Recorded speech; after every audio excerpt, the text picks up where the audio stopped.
Welcome, one and all, to Worlds Elsewhere Theatre Company's production of Shakespeare's Coriolanus, directed by Edward Gibbons-Brown. Worlds Elsewhere is a theatre company dedicated to exploring and innovating what theatre can be in a digital space, and to exploring what can be done to make such theatre the most inclusive experience possible. This production contains the following content warnings: violence, toxic masculinity, cyberbullying and online toxicity, transphobia. This play also contains motion animations that may potentially affect viewers with motion sensitivities. Finally, WETC is a primarily US-based organization. As such, we would like to take a moment to acknowledge that the land upon which we are currently living and working came into government possession through acts of genocide. This acknowledgement is intended to help address the impacts of those acts and foster a world where such injustices are consigned to the past. WETC management is currently located on Munsee Lenape, Duwamish, Coast Salish, and Chumash lands specifically. Please see the program for the list of native lands upon which the cast and crew of Coriolanus currently reside. Thank you again for your attendance. We are excited to share this show with you.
We are accounted poor citizens, the patricians good. What authority surfeits on would relieve us if they would yield us but the superfluity while it were wholesome? We might guess they relieved us humanely.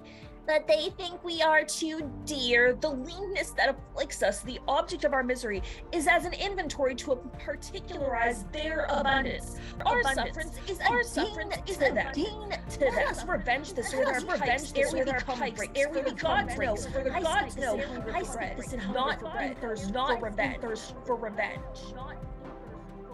First, you know Caius is chief enemy to the people. Let us kill him, and we'll have corn at our own price. Is the verdict? Would you proceed, especially against Caius Martius? Against him first. He's a very dog to the commonality. Consider you what services he has done for his country. Very well, and could be content to give him good rapport for it, but that he pays himself with being proud. Nay, but speak not maliciously. I say unto you, what he hath done famously, he did it to that end. Those soft-conscious men can be content to say it was for his country. He did it to please his mother and to be partly proud. What shouts are these? The other side of the city is risen. Why stay we prating here? To the capital, come! Worthy Menenius Agrippa, one that hath always loved the people.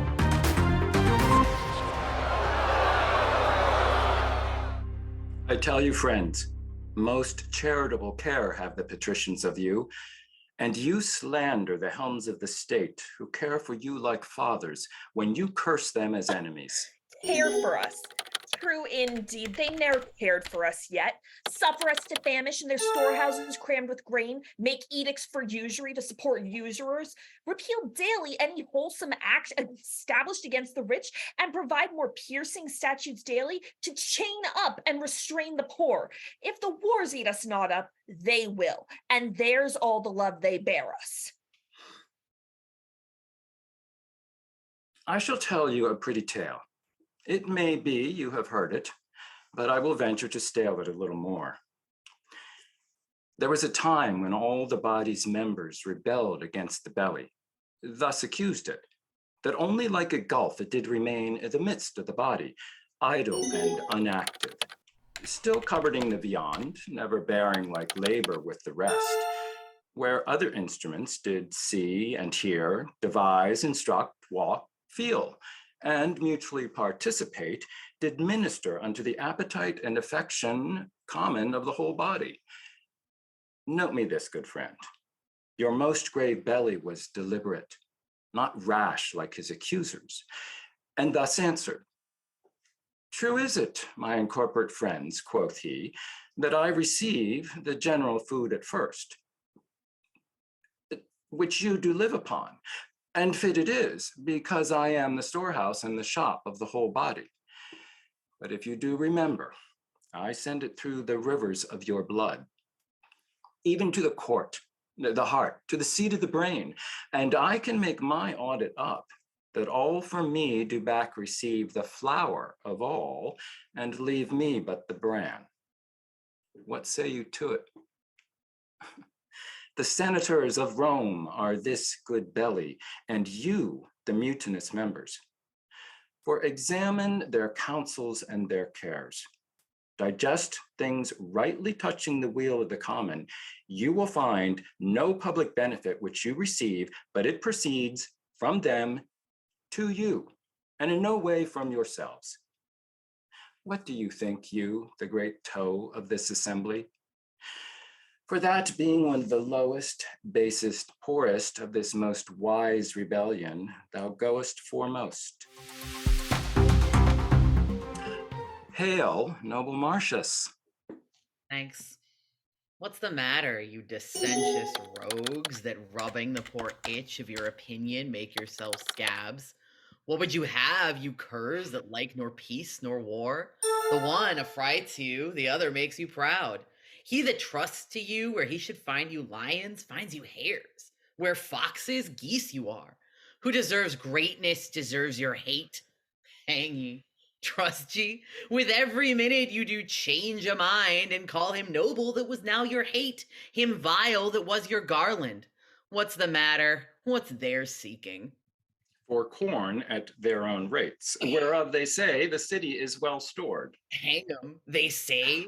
They'll sit by the fire and presume to know what's done in the capital, who's like to rise, who thrives and who declines, side factions and give out conjectural marriages, making parties strong and feebling such as stand not in their liking below their cobbled shoes. They say there's grain enough. Would the nobility lay aside their ruth and let me use my sword? Nay, these are almost thoroughly persuaded. What says the other troop? They are dissolved, hang 'em.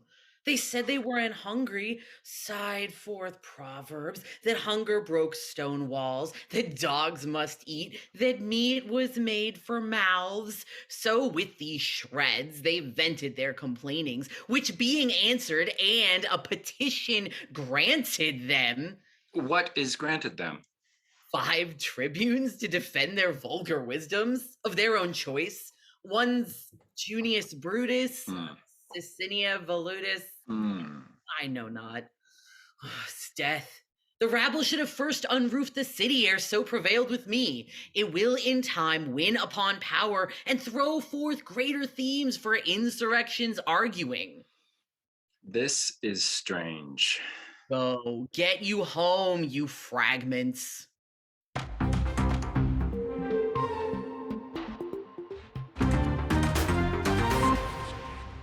News is, friends, the Volskis are in arms. The Volskis are in arms.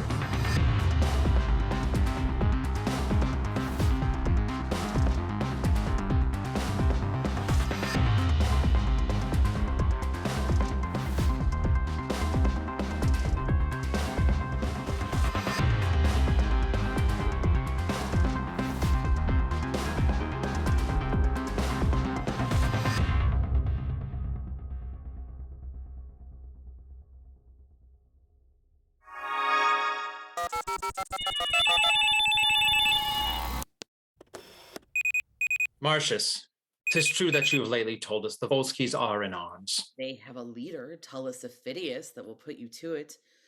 I sin in envying his nobility, and were I anything but what I am, I would wish me only he. You have fought together.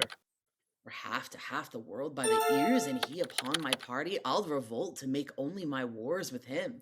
He is a lion that I am proud to hunt.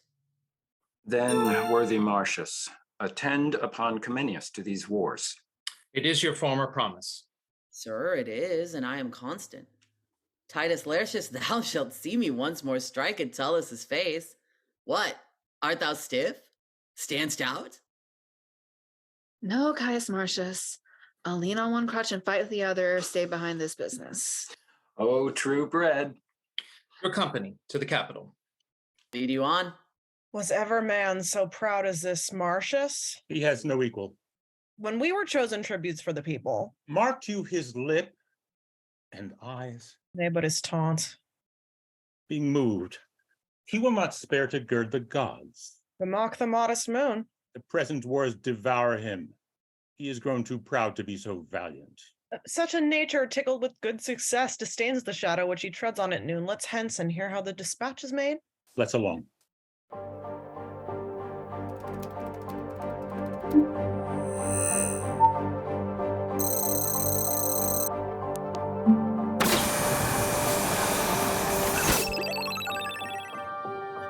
So your opinion is, Aufidius, that they of Rome are entered in our councils and know how we proceed. Is it not yours? Whatever have been brought on in this state that could be brought to bodily act ere Rome had circumvention? It's not 4 days gone since I heard thence. These are the words. You have the letter here? Yes, here it is.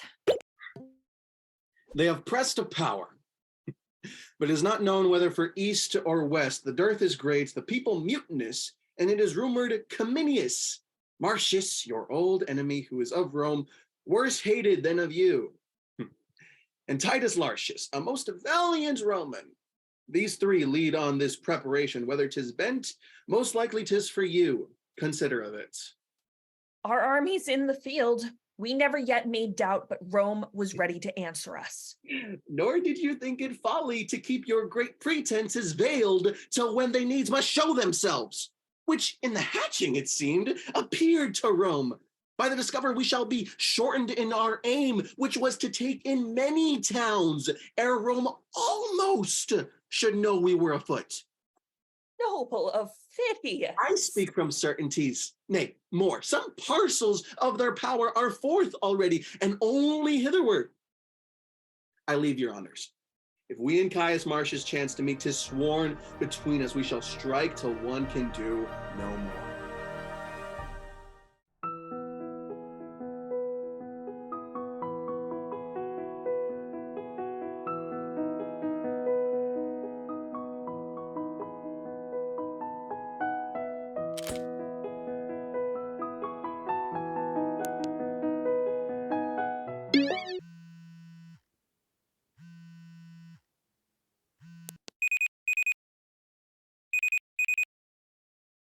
Pray you, daughter, sing, or express yourself in a more comfortable sort. If my son were my husband, I should freely rejoice in his absence, wherein he won honor than in the embracements of his bed where he would show most love.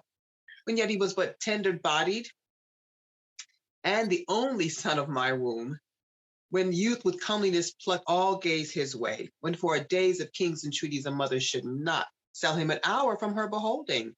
I, considering how honor would become such a person that it was no better than picture-like to hang by the wall, if renown made it not stir, was pleased to let him seek danger where he was like to find fame. To a cruel war I sent him. From whence he returned, his brows bound with oak. I tell thee, daughter, I sprang not more in joy at first hearing he was a man-child, than now seeing him that he has proved himself a man. But had he died in the business, madam, how then? Well, then his good report should have been my son. I therein would have found issue. Hear me profess sincerely. Had I a dozen sons, each in my love alike and none less dear than thine in my good Martius, I had rather 11 die nobly for their country than one voluptuously surveyed out of action. Beseech you, give me leave to retire myself. Oh, indeed you shall not. Methinks I hear hither your husband's drum. See him pluck Aufidius down by the hair, as children from a bear, the Volsces shunning him. Methinks I see him stamp thus and call thus. Come on, you cowards. You were gotten fear, though you were born in Rome. His bloody brow with his mailed hand then wiping. Forth he goes. Bloody brow, oh Jupiter, no blood. Away, you fool. It more becomes a man than gilt his trophy. The breast of Hecuba, when she did suckle Hector, looked not lovelier than Hector's forehead, when it spit forth blood, at Grecian sword contemning. Heavens bless my lord from fellow Phidias. He'll beat Aufidius the head below his knee and tread upon his neck.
Not, but issue forth their city. Now put your shields before your hearts and fight with hearts more proof than shields. Advance, brave Titus, they do not disdain us much beyond our thoughts, which makes me sweat with wrath. Come on, my fellows, he that retires, I'll take him for a Volsky, and he shall feel mine edge.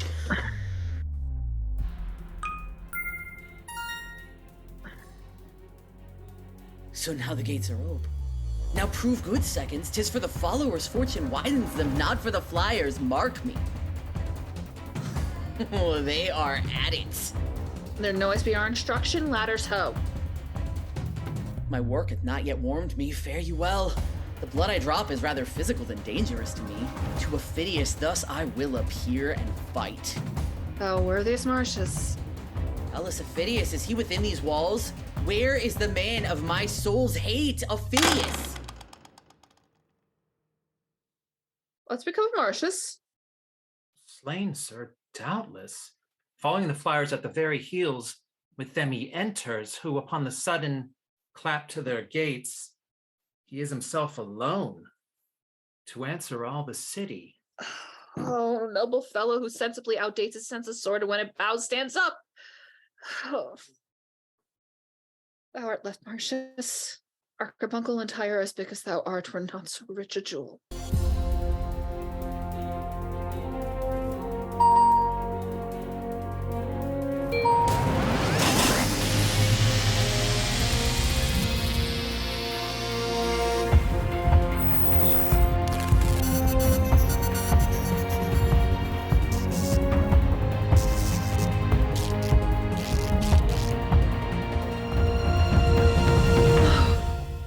Am I too late? Where's the enemy? Are you lords of the field? If not, why cease till you are so? Martius, we have at disadvantage fought and did retire to win our purpose. As I guess, Martius, the bands in the Vayward are the Antiots of their best trust.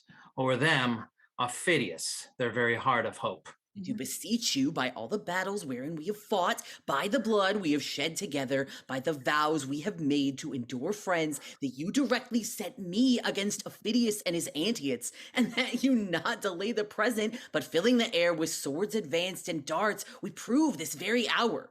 Keep your duties as I have set them down. Fear not our care, sir. Make good this ostentation, and you shall divide in all with us.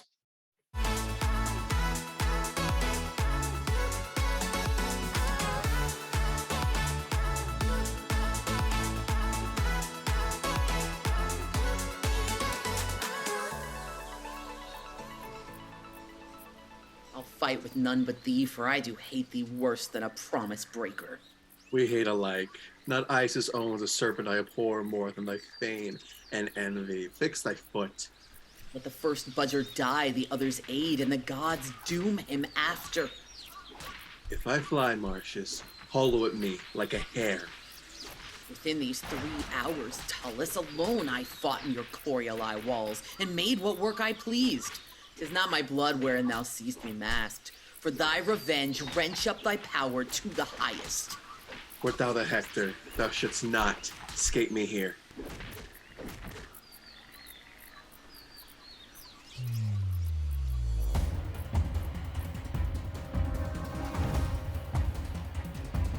Officious and not valiant.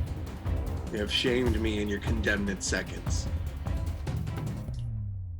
If I should tell thee, o'er this thy day's work, thou'dst not believe thy deeds. But I'll report it, where senators shall mingle tears with smiles, and where the dull tribunes that hate thine honors shall say against their hearts, we thank the gods our Rome hath such a soldier. Pray now, no more. A mother who has a charter to extol her blood, when she does praise me, grieves me. I have done as you have done. That's what I can. Induced as you have been, that's for my country. He that is but affected his goodwill hath o'ertaken mine act. You shall not be the grave of your deserving. Rome must know the value of her own before our army hear me. I have some wounds upon me, and they smart to hear themselves remembered. Well, should they not? Well, might they fester against ingratitude and tempt themselves with death?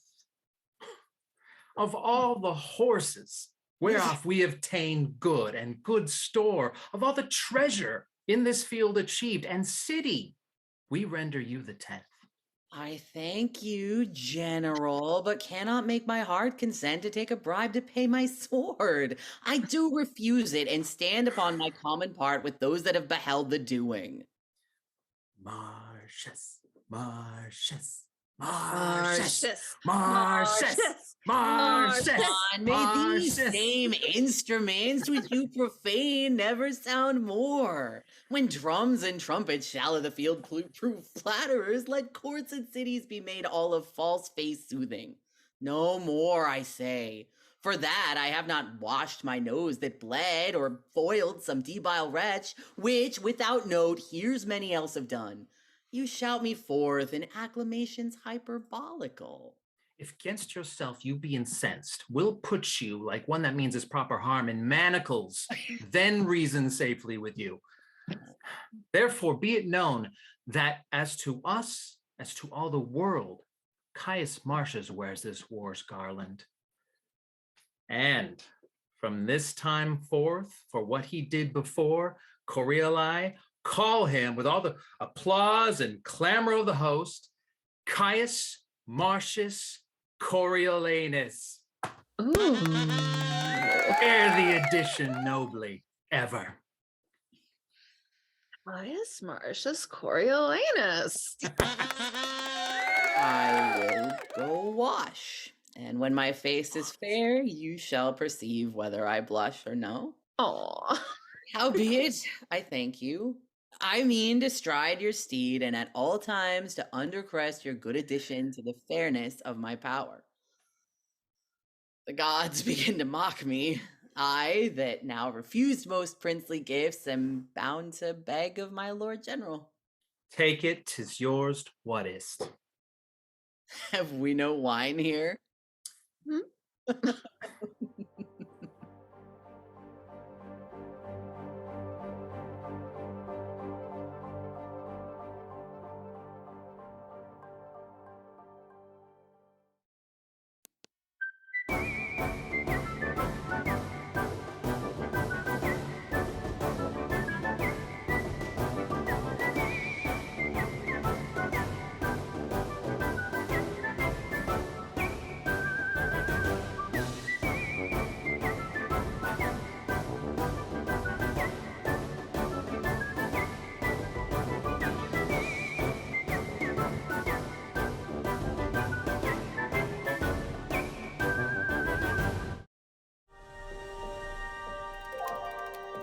The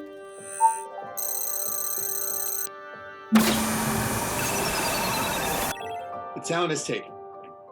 Will be delivered back on good condition. Condition. I would I were a Roman, for I cannot, being a Volsci, be that I am. Condition. What good condition can a treaty find in the part that is at mercy? 5 times, Martius, thou hast beaten me out. I have fought with thee, so often hast thou beat me, and wouldst do so. I think, should we encounter as often as we eat? By the elements of air again I meet him, beard to beard, he's mine, or I am his. Mine emulation hath not honor in it had, for where I thought to crush him in an equal force, true sword to sword, I will touch at him some way, or wrath or craft may get him. He's the devil. Bolder, though not so subtle. My valor is poisoned, with only suffering stain by him. For him shall fly out of itself, nor sleep, nor sanctuary, being naked, sick, nor fame, nor capital. The prayers of priests, nor times of sacrifice, embarkments all of fury shall lift up their rotten privilege and custom against my hate to Martius. Where I find him, were it at home upon my brother's guard, even there, against the hospitable cannon would I wash my fierce hand in his heart. Go you to the city. Learn how 'tis held, and what they are that must be hostages to Rome. Will not you go? I am attended at the Cypress Grove. I pray you, 'tis south the Midi Mills. Bring me word thither how the world goes. That's the pace of it I may spur on my journey. I shall, sir.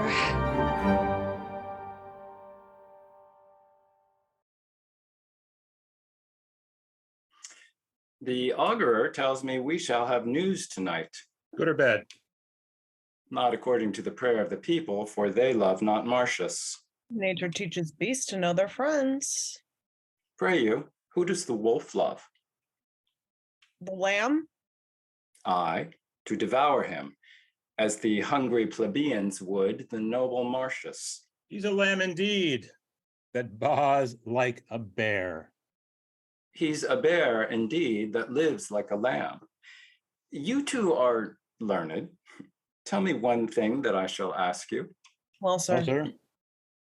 In what enormity is Martius poor in that you two have not in abundance? He's poor in no one fault, but stored with all. Especially in pride. And topping all others in boasting. This is strange now. Do you two know how you are censured here in the city? I mean, of us of the right-hand file.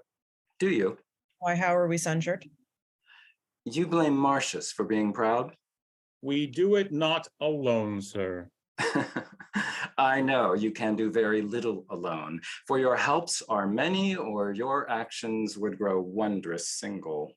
Your abilities are too infant-like for doing much alone. You talk of pride. Oh, that you could turn your eyes toward the napes of your necks and make but an interior survey of your good selves. Oh, that you could. What then, sir? Why then, you should discover a brace of unmeriting, proud, violent, testy magistrates, alias fools as any in Rome. Ennius, you are known well enough too. I am known to be a humorous patrician, and one that loves a cup of hot wine with not a drop of allaying Tiber in it, hasty and tinder-like upon too trivial motion. One that converses more with the buttock of the night than with the forehead of the morning. What I think I utter and spend my malice in my breath.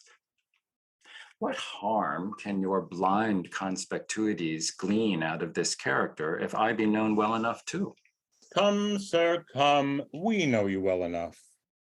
You know neither me, yourselves, nor anything. You are ambitious for poor knaves' caps and legs. You wear out a good wholesome forenoon in hearing a cause between an orange wife and a faucet seller, and then rejoin the controversy of 3 pence to a second day of audience. You are a pair of strange ones.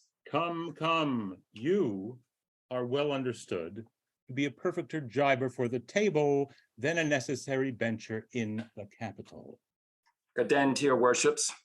More of your conversation would infect my brain. Being the herdsman of the beastly plebeians, I will be bold to take my leave of you. Now, my as fair as noble ladies, and the moon, were she earthly, no nobler. Whither do you follow your eyes so fast?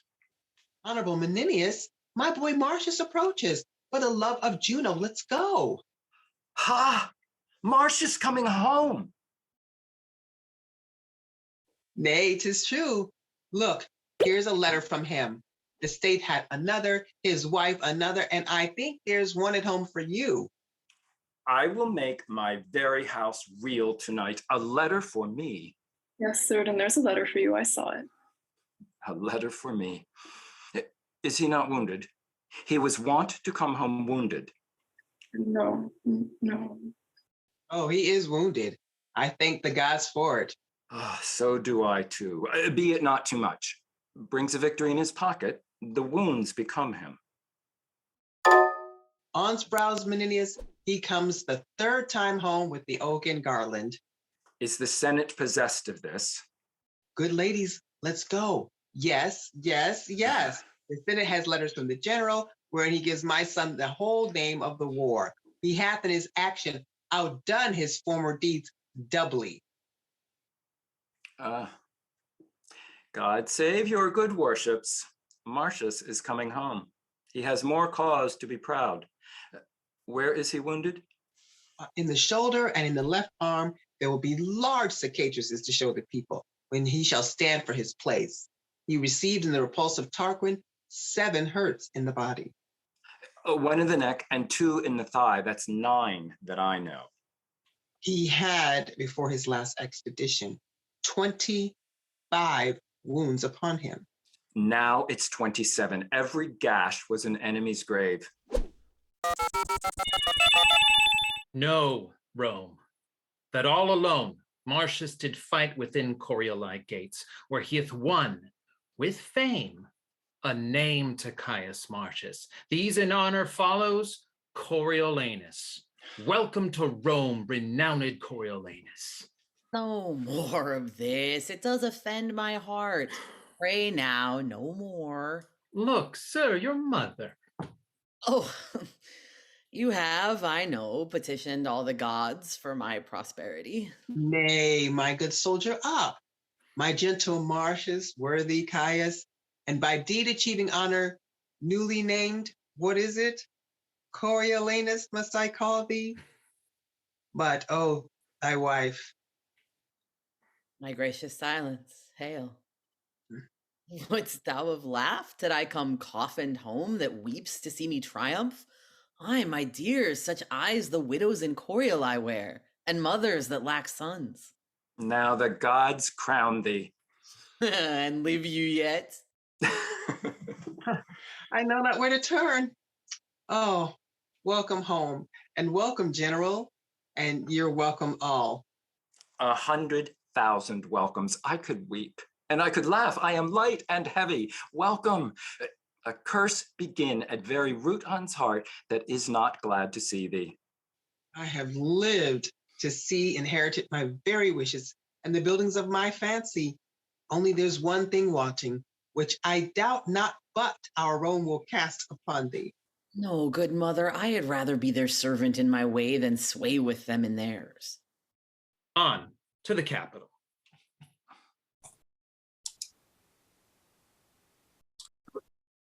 All tongues speak of him, and the bleared sights are spectacle to see him, such a pother, as if that whatsoever god who leads him were slyly crept into his human powers and gave him graceful posture. On the sudden, I warn him, consul. Then our office may, during his power, go sleep. He cannot temporarily transport his honors from where he should begin and end, but will lose those he hath won. In that there's comfort. Down not the commoners from whom we stand, but they upon their ancient malice will forget with the least cause these, his new honors, which that he will give them, make I as little question as he is proud to do it. I heard him swear Were he to stand for consul, never would he appear in the marketplace, nor on him put the napless vesture of humility, nor showing, as the manner is, his wounds to the people, beg their stinking breaths. Is right. It was his word. I wish no better than have him hold that purpose and put it in execution. His most like he will. Shall be to him as our good wills a sure destruction. So it must fall out. To him or our authorities. For an end, we must suggest the people in what hatred he still hath held them. This, as you say, suggested at some time when his soaring insolence shall touch the people will be as fire. To kindle their dry stubble and their blaze shall darken him forever. Let's to the capital, and carry with us ears and eyes for the time, but hearts for the event. Have with you.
Having determined of the Volskis, it remains as the main point of this our after meeting to gratify his noble service that hath thus stood for his country.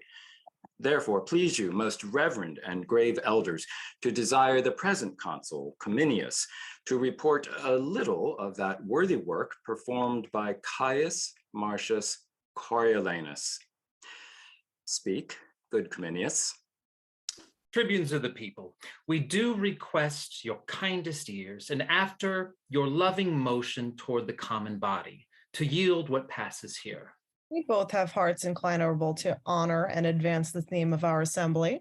Which the rather we shall be blessed to do, if he remember a kinder value of the people than he hath here to prize them at. That's off. I would you rather had been silent. He loves your people, but tie him not to be their bedfellow. Worthy Cominius. Your honor's pardon, I had rather have my wounds to heal again than hear say how I got them. Sir, I hope my words disbenched you not. No, sir, yet oft when blows have made me stay, I fled from words. I had rather have one scratch my head at the sun when the alarm were struck than idly sit to hear my nothings monstered.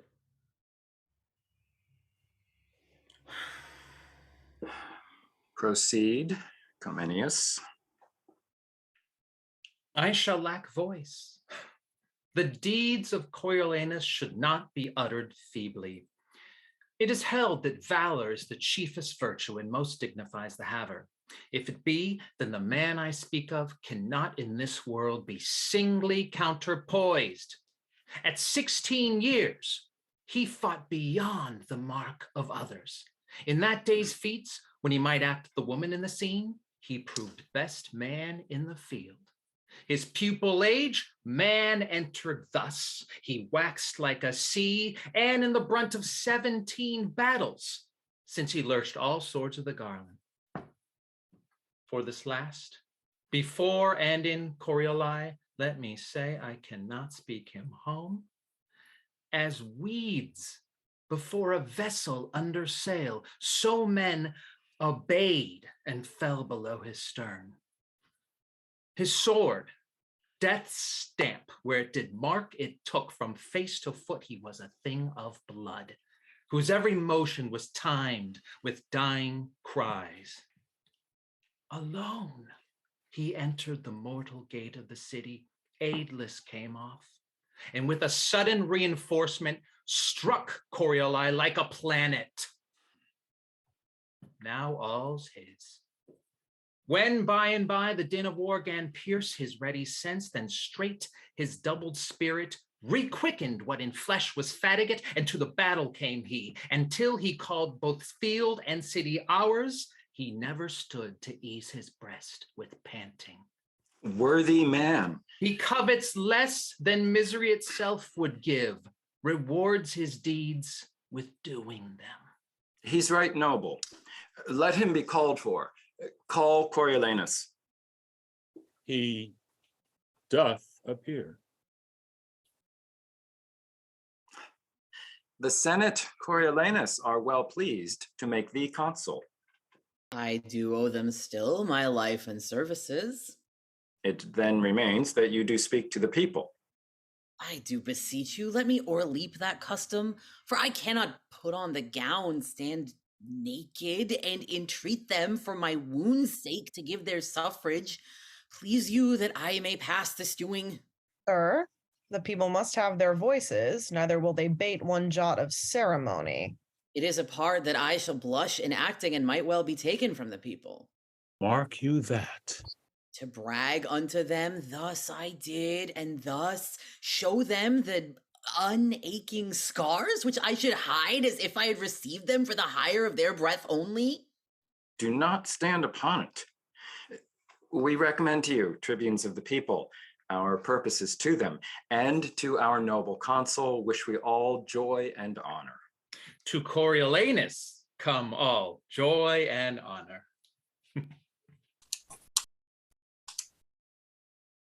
You see how he intends to use the people. May they perceive's intent. On the marketplace, I know they do attend us.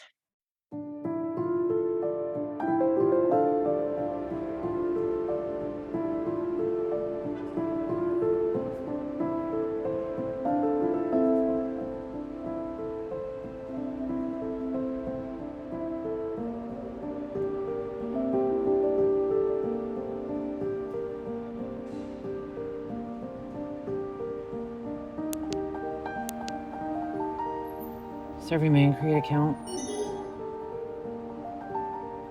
Username, add Coriolanus.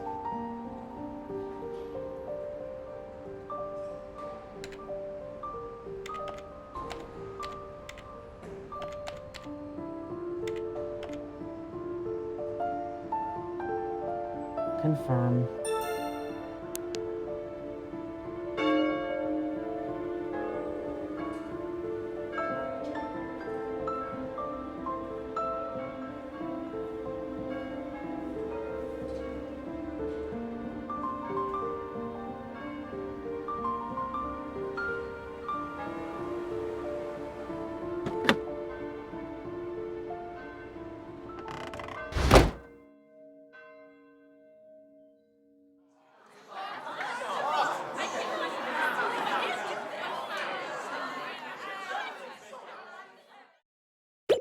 Once, if he do require our voices, we ought not to deny him? We may, sir, if we will. I say, if he would incline to the people, there was never a worthier man. Here he comes, and in the gown of humility. Mark his behavior. You are not to stay all together, but come by him where he stands by ones and twos. Every one of us has a single honor in giving him our own voices with our own tongues. Content. What must I say? I pray, sir. Ugh, plague upon't. I cannot bring my tongue to such a pace. Look, sir, my wounds. I got them in my country's service when some certain of your brethren roared and ran from the noise of our own drums. Oh, me, the gods, you must not speak of that. You must desire them to think upon you. Think upon me? Hang 'em. I would they would forget me. You'll mar all. I'll leave you. Pray you speak to him, I pray you, in wholesome manner. Bid them wash their faces and keep their teeth clean. So here comes a brace. You know the cause, sir, of my standing here? We do, sir. Tell us what hath brought you to it. Mine own desert. Your own dessert? Aye, but not mine own desire. How not your own desire? No, sir, 'twas never my desire yet to trouble the poor with begging. You must think, if we give you anything, we hope to gain by you. Well then, I pray, your price of the consulship? The price is to ask it kindly. Pray you now, if it may stand with the tune of your voices, that I may be consul. I have here the customary gown. You have deserved nobly of your country, and you have not deserved nobly. Your enigma? You have been a scourge to her enemies. You have been a rod to her friends. You have not indeed loved the common people. You should account me the more virtuous that I have not been common in my love. I will, sir, flatter my sworn brother, the people, to earn a dearer estimation of them. 'Tis a condition they account gentle. And since the wisdom of their choice is rather to have my hat than my heart, I will practice the insinuating nod and be off to them most counterfeitly. Therefore, beseech you, I may be consul. You have received many wounds for your country. I will not seal your knowledge with showing them. I will make much of your voices, and so trouble you no further. Most sweet voices. Better it is to die, better to starve, than crave the hire which first we do deserve. Why, in this wolvish toge, should I stand here to beg of Hob and Dick that do appear their needless vouches? Custom calls me to it. What custom wills, in all things should we do it. The dust on antique time would lie unswept, and mountainous error be too highly heaped for truth to o'erpeer. Rather than fool it so, let the high office and the honor go to one that would do thus. I am half through. The one part suffered, the other will I do. Your voices, for your voices I have fought. Watched for your voices bear of wounds 24 odd. Battles thrice 6 I have seen and heard of. For your voices have done many things, some less, some more your voices. Indeed, I would be consul. He has done nobly and cannot go without any honest man's voice. Therefore, let him be consul. The gods give him joy and make him good friend to the people. Amen. Amen. Amen. God save thee, noble council. Save thee, noble council. Worthy voices. You have stood your limitation, and the tribunes endue you with the people's voice. Is this done? Custom of request you have discharged, the people do admit you and are summoned to meet anon upon your approbation. Where? At the Senate House? Here, Coriolanus. May I change these garments? You may, sir. That I'll straight do, and knowing myself again, repair to the Senate House. Fare you well. How now, my masters? Have you chose this man? He has our voices, friend. We pray the gods he may deserve your loves. Amen, sir. To my poor and worthy notice, he mocked us when he begged our voices. Certainly. He flouted us downright. No, 'tis his kind of speech. He did not mock us. He used us scornfully. He should have showed us his marks of merit, wounds received for his country. Why, so he did, I am sure. No. No man saw no, him. no man saw him. I would be counsel, says he, aged custom, but by your voices will not so permit me your voices therefore. When we granted that, here was, I thank you for your voices, thank you, your most sweet voices. Now you have left your voices, I have no further with you. Was not this mockery?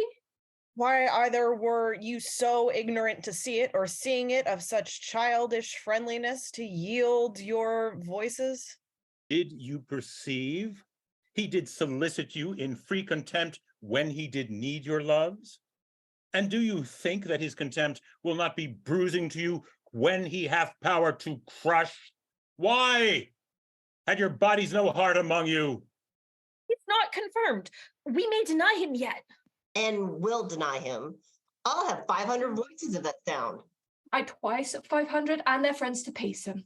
Get you hence instantly, and tell those friends they have chose a consul that will from them take their liberties. Let them assemble, and on a safer judgment, I'll revoke your ignorant election, enforce his pride, and his old hate unto you. Besides, forget not with what contempt he wore the humble weed, how in his suit he scorned you, but your loves, thinking upon his services, took from you the apprehension of his present portents. Lay a fault on us, your tribunes. Say you chose him more after our commandment than as guided by your own true affections. Lay the fault on us. Aye, spare us not. Say we read lectures to you. How youngly he began to serve his country, how long continued, and what stock he springs of. You never had done it, but by our putting on. And presently, when you have drawn your number, repair to the capital.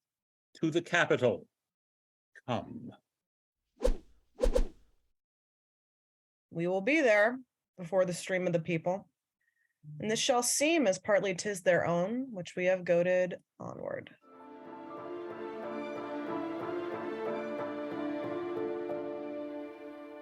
Toxicity then had made new head? He had, my lord, and that is which caused our swifter composition. So then the Volsci stand, but as at first ready when time shall prompt them to make rhodopons again. They are worn, Lord Consul, so that we shall hardly in our ages see their banners wave again. Saw you, Ophidius? On safeguard he came to me, and did curse against the Volskis, for they had so vilely yielded the town. He is retired to Antium. Spoke he of me? How often he had met you, sword to sword, that of all things upon the earth he hated your person most, that he would pawn his fortunes to a hopeless restitution so that he might be called your vanquisher. At Antium lives he. At Antium? I wish I had a cause to seek him there to oppose his hatred fully. Welcome home. Behold, these are the tribunes of the people, the tongues of the common mouth. Ask no further. Oh, what is that? Matter? Hath he not passed the noble and the common? Cominius, no. Have I had children's voices? Tribunes give way. He shall to the marketplace. The people are incensed against him. Stop, or all will fall in broil. Are these your herd? Must these have voices that can yield them now and straight disclaim their tongues? What are your offices? You being their mouths, why rule you not their teeth? Have you not set them on? Be calm. Be calm. It is a purposed thing and grows by plot to curb the will of the nobility. Suffer't and live with such as cannot rule nor ever will be ruled. Called not a plot. The people cry you mocked them. And of late, when corn was given them gratis, you repined, scandaled the suppliants of the people, called them time pleasers, flatterers, foes to nobleness. Why, this was known before. Not to them all. Have you informed them, Sithence? How I inform them? You are like to do such business. Let's be calm. The people are abused, set on. This paltering becomes not Rome. tell me of corn. This was my speech, and I will speak again. Not now. Not now. Not in this heat, sir, now. Now as I live, I will. My nobler friends, I crave their pardons. For the mutable, rank-scented many, let them regard me as I do not flatter, and therein behold themselves. I say again, in soothing them, we nourish against our senate the cockle of rebellion, insolence, sedition, which we ourselves have plowed for, sowed, and scattered, by mingling them with us, the honored number, who lack not virtue, no, nor power, but that which they have given to beggars. Well, no more. No more words, we beseech you. Ow, no more. As for my country, I have shed my blood, not fearing outward force. So shall my lungs coin words till their decay against those measles, which we disdain should tatter us, yet sought the very way to catch them. You speak of the people as if you were a god to punish, not a man of their infirmity. 'Twere well we let the people know it. What? What? His collar? Collar. Were I as patient as the midnight sleep, by Jove, 'twould be my mind. It is a mind that shall remain a poison where it is not poison any further. Shall remain. Hear you this, Triton of the Minnows? Mark you her absolute shall? 'Twas from the canon. Shall. Oh, good, but most unwise patricians. Why, you grave but reckless senators, have you thus given Hydra here to choose an officer that with her peremptory shall, being but the horn and noise of the monsters, wants not spirit to say she'll turn your current in a ditch and make your channel hers? If she have power, then veil your ignorance. If none, awake your dangerous lenity. If you are learned, be not as common fools. If you are not, let them have cushions by you. You are plebeians if they be senators. They choose their magistrate, and such a one is she who puts her shall, her popular shall, against a graver bench than ever frowning Greece. By Jove himself, it makes the consuls base, and my soul aches to know, when two authorities are up, neither supreme, how soon confusion may enter twixt the gap of both, and take the one by the other. Well, on to the marketplace. Whoever gave that counsel to give forth the corn of the storehouse gratis, as 'twas used sometime in Greece. Well, no more of that. So there, the people had more absolute power. I say they nourished disobedience, fed the ruin of the state. Why, shall the people give one that speaks thus their voice? I'll give my reasons more worthier than their voices. They know the corn was not our recompense, resting well assured that ne'er did service for't. Being pressed to the war, even when the navel of the state was touched, they would not thread the gates. This kind of service did not deserve corn gratis. Being in the war, their mutinies and revolts, wherein they showed most valor, spoke not for them. The accusation which they have often made against the Senate, all cause unborn, could never be the motive of our so frank donation. Well, what then? How shall this bis-in multitude digest the Senate's courtesy? Let deeds express what's like to be their words. We did request it, we are the greater poll, and in true fear they gave us our demands. Thus we debase the nature of our seats and make the rabble call our cares fears, which will in time break ope the locks of the Senate and bring in the crows to peck the eagles. Come, enough. Enough with overmeasure. No, take more. What may be sworn by both divine and human seal what I end withal. This double worship, where one part does disdain with cause, the other insults without all reason, where gentry, title, wisdom cannot conclude but by the yea and no of general ignorance, it must omit real necessities, and give way the while to unstable slightness. Purpose so barred, it follows nothing is done to purpose. Therefore, beseech you, you that will be less fearful than discreet, that love the fundamental part of state more than you doubt the change on't, that prefer a noble life before a long, pluck out the multitudinous tongue. Let them not lick the sweet which is their poison. Your dishonor mangles true judgment and bereaves the state of that integrity which should become't, not having the power to do the good it would for the ill which doth control't. Has said enough. Spoken like a traitor, and shall answer as traitors do. This a consul? No. Let him be apprehended. Hence, old goat. Go. call the people in whose name myself attach thee as a traitorous innovator, an enemy of the people. Hence, rotten things, or I shall shake thy bones out of thy garments. On both sides, more respect. Here's he that would take from you all your power. Down with him. Down with him. Hear me, people. Peace. You are at a point to lose your liberties. Martius would have all from you. Martius, whom late you have named your consul. Fie, fie, fie. This is the way to kindle, not to quench, to unbuild the city and to lay all flat. What is the city but the people? By the consent of all, we were established the people's magistrates. That is the way to lay the city flat, to bring the roof to the foundation and bury all. This deserves death. Or let us stand to our authority, or let us lose it. We do here pronounce upon the part of the people in whose power we were elected theirs. Martius is worthy of present death. There's some among you have beheld me fighting. Come, try upon yourselves what you have seen me. Down with him. Down with him. Down with him. Down with him. Down with him. Go, get you to your house. Be gone, away. All will be naught else. I prithee, noble friend, home to thy house. Leave us to cure this cause. For 'tis a sore upon us, you cannot tent yourself. Be gone, beseech you. I would they were inhuman foes, as they are, though in Rome littered, not Romans, as they are not, though calved to the porch of the Capitol. Be gone. Put not your worthy rage into your tongue. One time will owe another. On fair ground, I could beat 40 of them.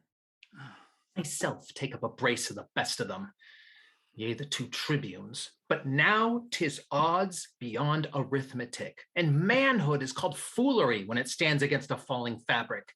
Will you hence before the tag return, whose rage doth rend like interrupted waters and o'erbear what they are used to bear?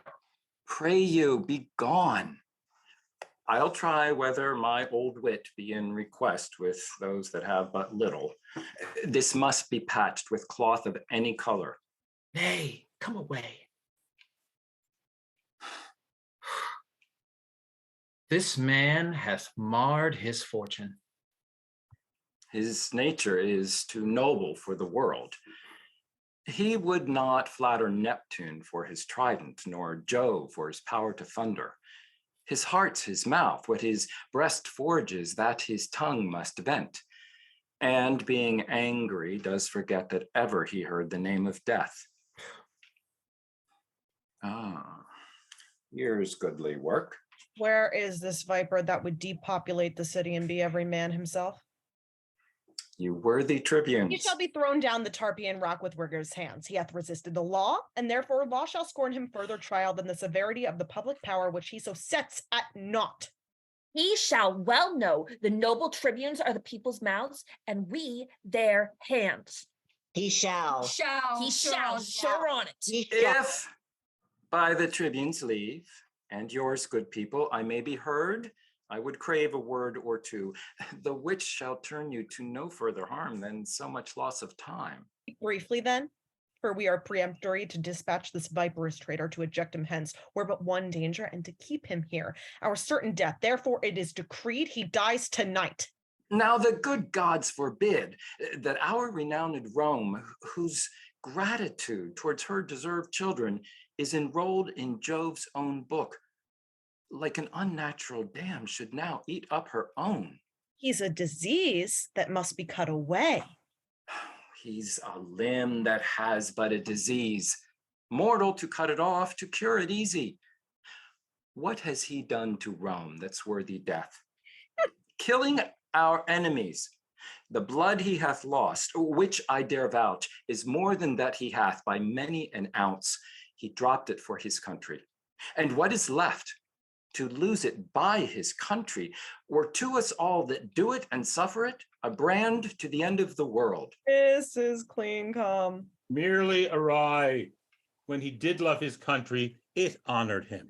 The service of the foot being once gangrened is not then respected for what before it was. We'll hear no more. Pursue him to his house and pluck him thence, lest his infection, being of catching nature, spread further. One word more. One word. This tiger-footed rage, when it shall find the harm of unscanned swiftness, will too late tie leaden pounds to his heels. Proceed by process, lest parties, as he is beloved, break out and sack great Rome with Romans. If it were so. Consider this. He has been bred of the wars since he could draw a sword, and is ill-schooled in bolted language. Meal and bran together he throws without distinction. Give me leave. I'll go to him and undertake to bring him where he shall answer, by a lawful form, in peace, to his utmost peril. Noble tribunes, it is the humane way.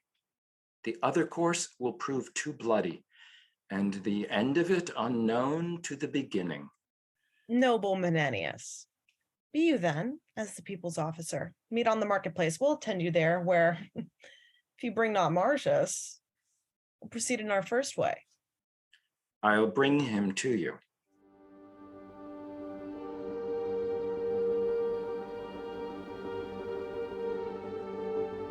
Let them puff all about mine ears, present me death on the wheel or at wild horse's heels, or pile 10 hills on the Tarpeian rock, that the precipitation might downstretch below the beam of sight, yet will I still be thus to them.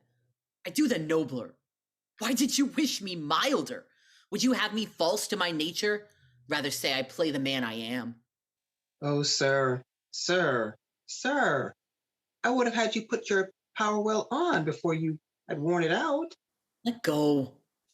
You might have been enough the man you are, with striving less to be so. Come, you have been too rough, something too rough. You must return and mend it. Let them hang. Aye, and burn too. I have a heart as little apt as yours, but yet a brain that leads my use of anger to better vantage. Well said, noble woman. Pray, be counseled. What must I do? Return to the tribunes. Well, what then? What then? Repent what you have spoke. For them? I cannot do it to the gods. Must I then do it to them? You are too absolute. Though therein you can never be too noble, when in extremities speak. I have heard you say, honor and policy like unsevered friends, in the war do grow together. Grant that, and tell me, in peace what each of them by the other lose, that they combine not there. Tush, tush. A good demand. If it be honor in your wars to seem the same you are not, which for your best ends, you adopt your policy. How is it less or worse that it shall hold companionship in peace with honor as a war, since that to both it stands in like request? Why force you this? Because that now lies on you to speak to the people, not by your own instruction, nor by the matter which your heart prompts you, but with such words that are but rooted in your tongue, though but bastards and syllables of no allowance to your bosom's truth. Now, this no more dishonors you at all than to take a town in with gentle words, which else would put you to your fortune and the hazard of much blood. I would dissemble with my nature, my fortunes, and my friends, at stake required. I should do so in honor. I am in this, your wife, your son, these senators and nobles, and you will rather show our general louts how you can frown than spin a fawn upon them for inheritance of their loves and safeguard of what that want might ruin. Noble lady. Come, go with us. Speak fair. You may salve so not what is dangers present, but the loss of what is past.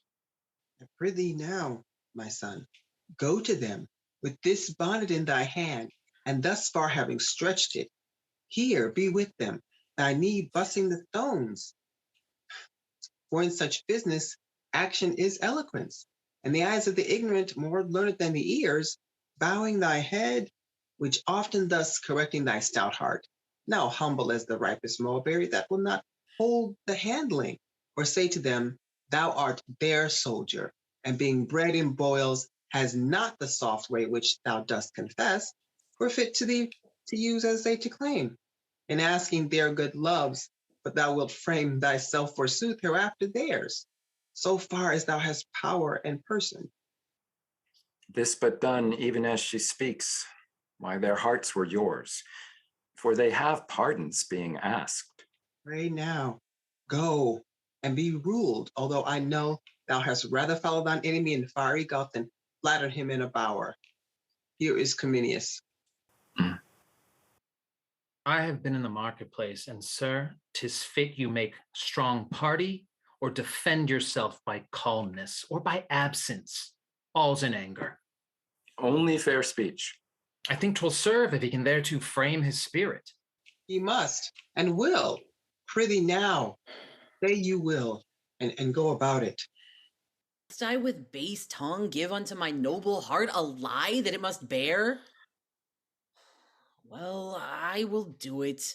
Yet were there but this single plot to lose, this mold of Martius, they to dust should grind it and throw it against the wind. To the marketplace, you have put me now to such a part which never I shall discharge to the life. Come, we'll prompt you. I prithee now, sweet son, as thou hast said my praises made thee first a soldier, so to have my praise for this, perform a part thou hast not done before. Well, I must do it. Away my disposition and possess me some harlot spirit. My throat of war be turned, which quired with my drum into a pipe, small as an eunuch, or the virgin voice that babies lulls asleep. The smiles of knaves tent in my cheeks, and schoolboys' tears take up the glasses of my sight. I will not do it, lest I surcease to honor mine own truth, and by my body's action teach my mind a most inherent baseness. At thy choice then, to beg of thee it is more my dishonor than thou them. Come all to ruin. Let thy mother rather feel thy pride than fear thy dangerous stoutness, for I mock at death with as big a heart as thou. Do as thou list, thy valiantness was mine, thou suckedest from me, but oh thy pride thyself. Pray be content. Mother, I am going to the marketplace. Chide me no more. I'll mountebank their loves, cog their hearts from them, and come home beloved of all the trades in Rome. Look, I am going. Commend me to the gods. I'll return consul or never trust what my tongue can do with a way of flattery further. Do your will. Away, the tribunes do attend you. Arm yourself to answer mildly, for they are prepared with accusations, as I hear, more strong than are upon you yet.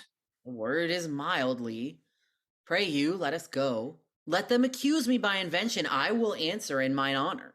Aye, but mildly. Well, mildly be it then. Mildly.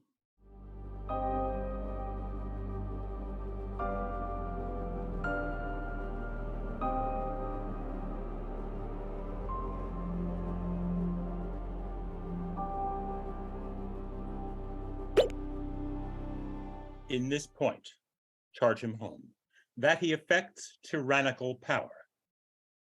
If he evade us there, enforce him with his envy to the people, and that the spoil got on the Antiots was ne'er distributed. What, will he come? How accompanied? Have you a catalog of all the voices we have procured sit down by the pole? Have you collected them by tribes? Assemble presently the people hither, and when they hear me say, it shall be so, in the right and the strength of the commons, be it either for death, for fine, for banishment, then let them. If I say fine, cry fine. If death, cry death, insisting on the old prerogative and the power and the truth of the cause. Make them be strong and ready for this hint when we shall have to give it them. Go about it. Put him to collar straight, He hath been used ever to conquer, and to have his worth of contradictions. Being once chafed, he cannot be reined again to temperance. Then he speaks what's in his heart, and that is there which looks with us to break his neck. Well, here he comes. Calmly, I do beseech you. The honored gods keep Rome in safety, and the chairs of justice supplied with worthy men. Plant love among us.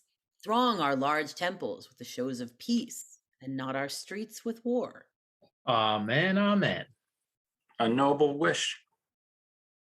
Draw near, you people. This to your tribune's audience, peace I say. First hear me speak. I'll say peace-o. Peace-o. Will I be charged no further than this present? Must all determine here? I do demand if you submit you to the people's voices, allow their officers and are content to suffer lawful censure for such faults as shall be proved upon you. I am content. Lo, citizens, he says he is content. The warlike service he has done, consider. Think upon the wounds his body bears, which show like graves in the holy churchyard. Scratches with briars, scars to move laughter only. Consider further that when he speaks not like a citizen, you find him like a soldier. Do not take his rougher accents for malicious sounds, but as I say, such as become a soldier rather than envy you. Well, no more. What is the matter that being passed for consul with full voice, I am so dishonored that the very hour you take it off again? Answer to us. Say then, 'tis true I ought so. We charge you that you have contrived to take from Rome all season office and to wind yourself into a power tyrannical for which you are a traitor to the people. How? Traitor? Nay, temperately, your promise? The fires of the lowest hell fold in the people. Call me their traitor, thou injurious tribune. Within thine eyes sat 20,000 deaths. In thy hand clutched as many millions. In thy lying tongue both numbers. I would say thou liest unto thee with a voice as free as I do pray the gods. Mark you this, people. To the rock with him. Please, we may not put new matter to his charge what you have seen him do and heard him speak, beating your officers, cursing yourself, opposing laws with the strokes, and here defying those whose great power must try him. Even this, so criminal and such capital kind, deserves the extremist death. But, since he hath served well for Rome. What do you prate of service? I talk of that know it. You. Is this the promise that you made your mother? No, I pray you. I know no further. Let them pronounce the steep Tarpeian death, vagabond exile, raying, pent to linger but with a grain a day. I would not buy their mercy at the price of one fair word, nor check my courage for what they can give to have to saying good morrow. That he has, as much as in him lies from time to time, envied against the people, seeking means to pluck away their power in the name of the people, and in the power of us tribunes, we, even from this instant, banish him from our city, in peril of precipitation from off the rock Tarpeian nevermore to enter our Rome gates in the people's name. I say it shall be so. It shall be so. It shall be so. He's banished. Hear me, my masters and my common no friends. more hearing. Let me speak. I have been consul and can show for Rome her enemies' marks upon me. I do love my country's good with respect, more tender, more holy and profound than my own life, my dear wife's estimate, her womb's increase, and the treasure of my loin. Then, if I would speak that, there's no more to be said. But he is banished as enemy to the people and his country. It shall be so. It shall be so. It shall be so. Oh, it shall be so. Conquerors. Breath I I hate as reek of the rotten fens, whose loves I prize as the dead carcasses of unburied men that do corrupt my air, I banish you. And here remain with your uncertainty. Let every feeble rumor shake your hearts. Your enemies, with nodding of their plumes, fan you into despair. Have the power still to banish your defenders, till at length your ignorance, which finds not till it feels, making not reservation of yourselves, still your own foes, deliver you as most abated captives to some nation that won you without blows, despising for you the city. Thus I turn my back. There is a world elsewhere. The people's enemy is gone. Is gone.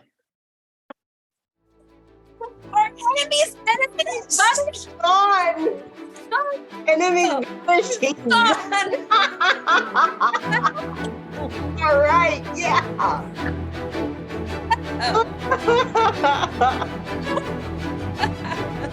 Oh, he's gone.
Leave your tears.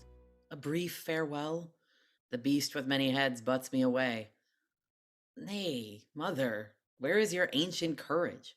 You were used to say extremity was the trier of spirits, that common chances common men could bear, that when the sea was calm, all boats alike showed mastership in floating. Heavens. Nay, prithee, woman. Now the red pestilence strikes all trades in Rome, and occupations perish. What? I shall be loved when I am lacked? Nay, mother, resume that spirit where you were wont to say if you had been the wife of Hercules, 6 of his labors you'ld have done, and saved your husband so much sweat. Menenius, droop not. Adieu.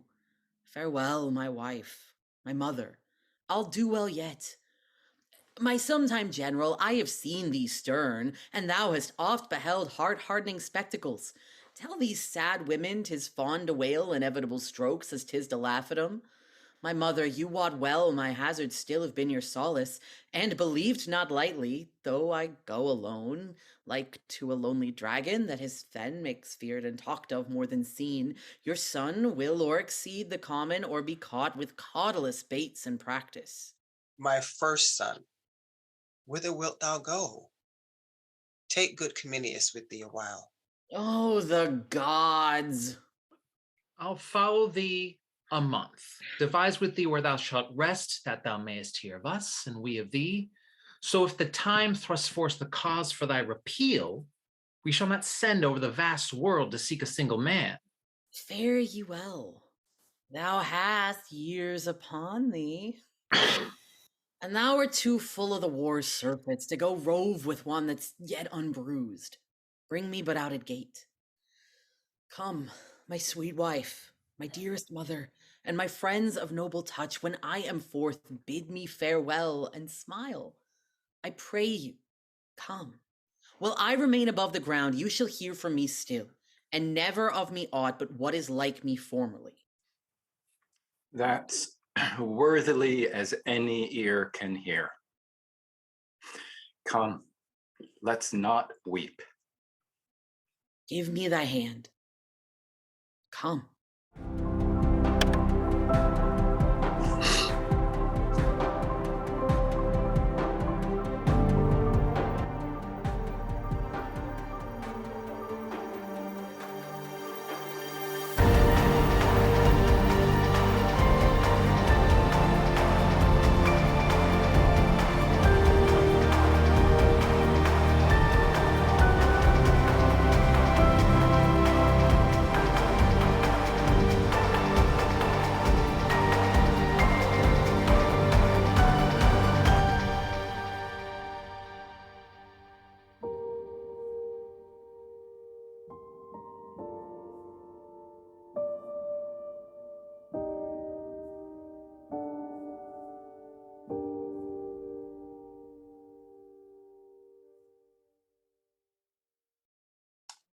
Now we have shown our power. Let us seem humbler after it was done than when it was a doing. Bid them home, say their great enemy is gone, and they stand in their ancient strength.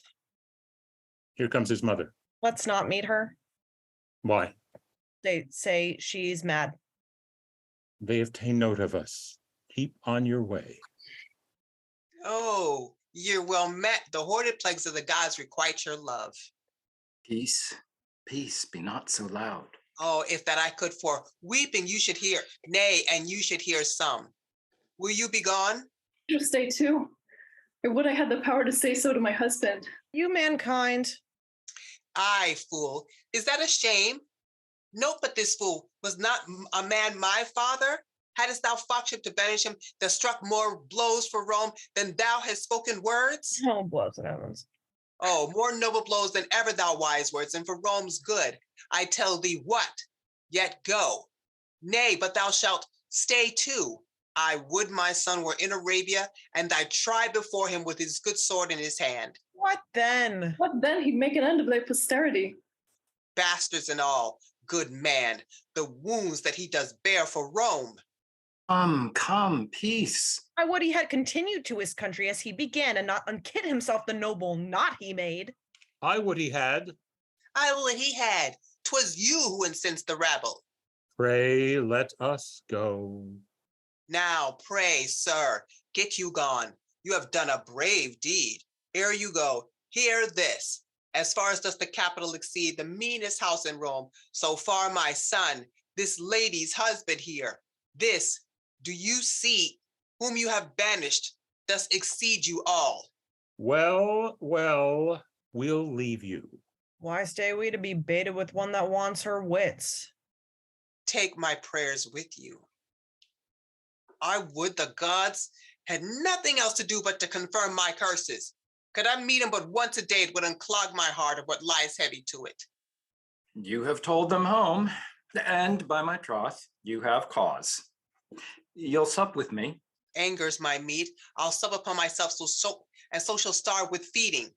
Come, let's go, and leave this faint puling and lament as I do, in anger, Juno-like. Come. Fie.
Oh, world, thy slippery turns.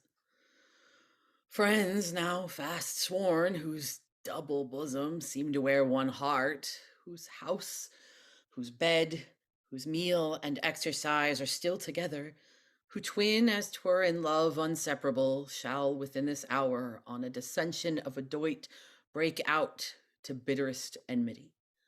So fellest foes, whose passions and whose plots have broke their sleep, to take the one the other by some chance, some trick not worth an egg, shall grow dear friends and interjoin their issues. So with me, my birthplace hate I, and my loves upon this enemy town. I'll enter. If he slay me, he does fair justice. If he give me way, I'll do his country service. A goodly house. The feast smells well, but I appear not like a guest.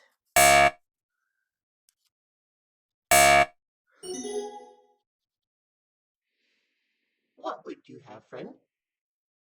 Whence are you? Here's no place for you. Pray, go to the door. Away! Get you away! Now thou art troublesome. Are you so brave?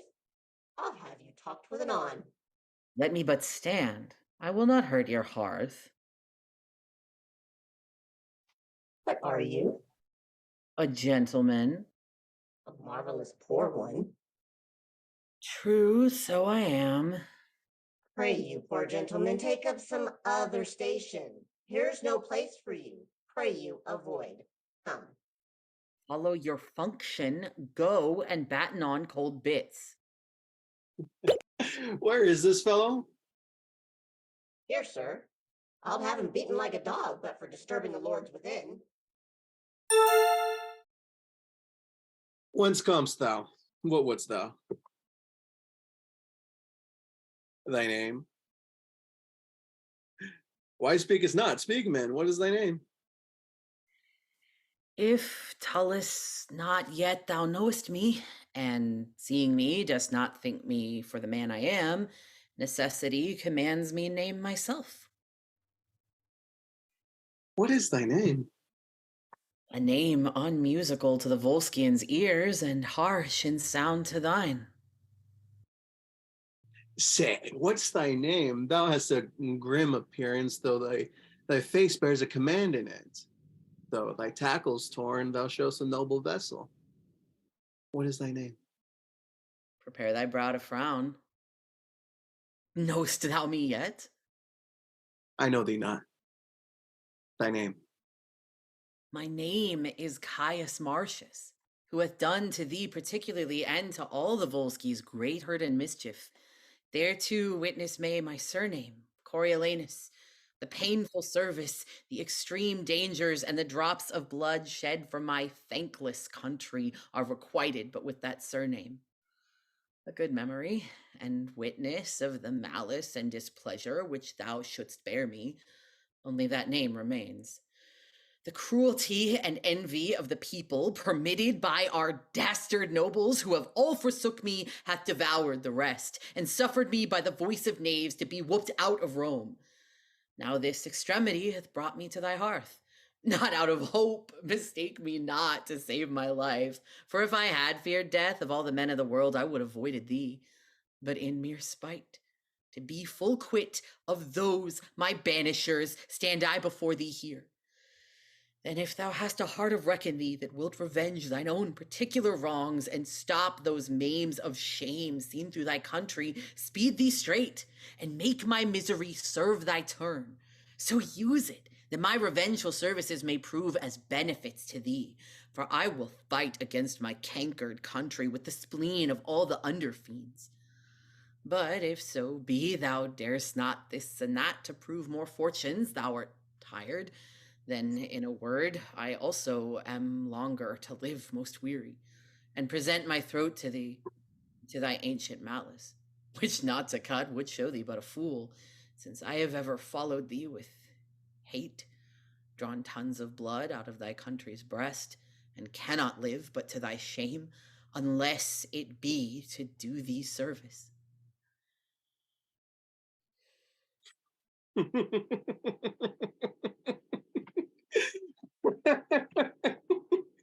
Oh, Martius, Martius. Each word thou hast spoke hath weeded from my heart a root of ancient envy. If Jupiter should from yon clouds speak divine things and say 'tis true, I'd not believe them all more than thee, all noble Martius. Let me twine mine arms about that body where against my grained ash 100 times hath broken, scarred the moon with splinters. Here, I clip the anvil of my sword and do contest as hotly and as nobly with thy love as ever in ambitious strength I did contend against thy valor. Know thou first, I loved the maid I married. Never man sighed truer breath, but that I see thee here, thou noble thing. More dances my rapt heart than when I first my wedded mistress saw bestride my threshold. Why, thou Mars, I tell thee, we have power afoot, and I have purpose once more to hew thy target from thy brawn, or lose mine arm for it.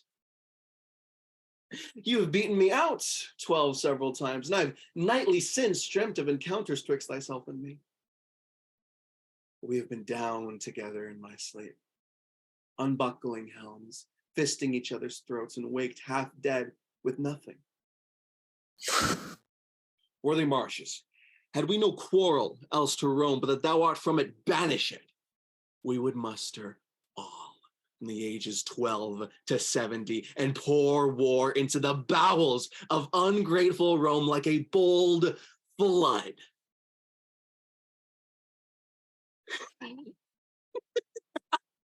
Oh, come, go in, and take our friendly senators by the hands who now are here, taking their leaves of me, who am prepared against your territories, though not for Rome itself.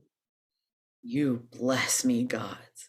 Therefore, most absolute sir, if thou wilt have the leading of thine own revenges, take but one half of my commission, and set down as best thou art experienced, since thou knowest thy country's strength and weakness, thine own ways, whether to knock against the gates of Rome or rudely visit them in parts remote, to fright them ere destroy. But come in, and let me commend thee first to those that shall say yea to thy desires, 1,000 welcomes, and more a friend than e'er an enemy. Yet Martius, that was much. Your hand, most welcome.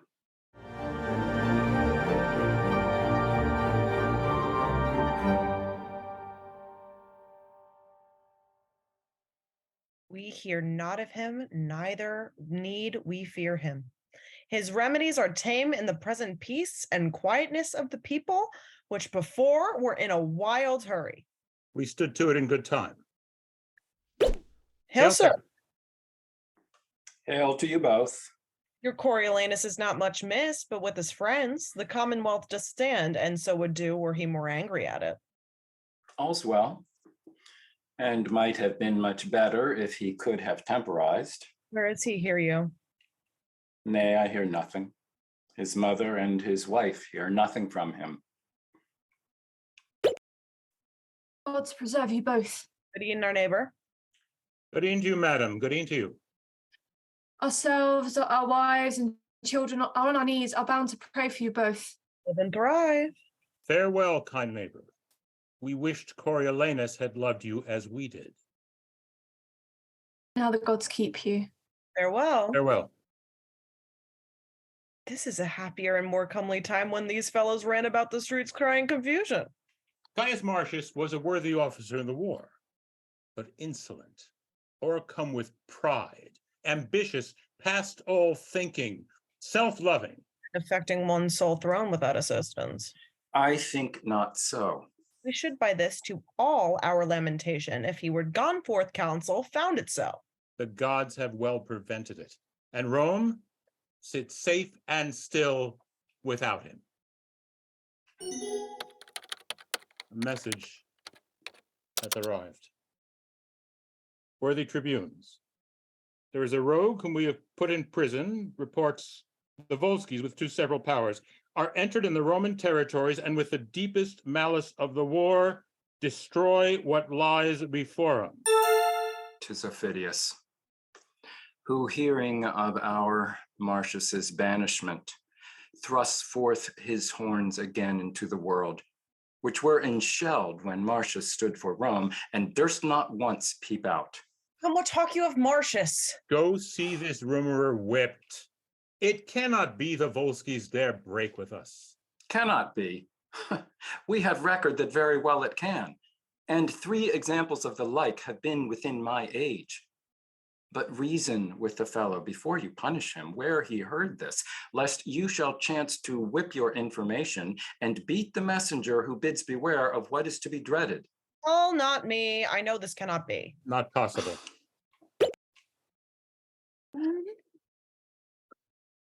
The nobles in great earnestness are going all to the Senate House. Some news has come that turns their countenances. Who's this rogue? Go whip him for the people's eyes. No, sure. The rogue's report is seconded, and more fearful is delivered. What more fearful? It spoke freely out of many mouths. I know how probable I do not know that Martius joined with Aufidius, leads a power against Rome, and vows revenge as spacious as between the youngest and oldest thing. This is most likely. Raised only that the weaker sort may wish good Martius home again. A very trick on it. This is unlikely. He and Aufidius can no more atone than violentest contrariety.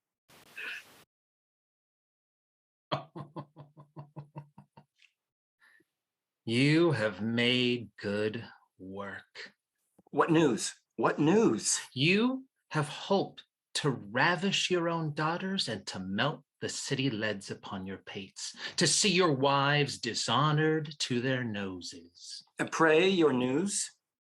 You have made fair work, I fear me, if Martius should be joined with Volscians. If he is their god, he leads them like a thing made by some other deity than nature that shapes man better.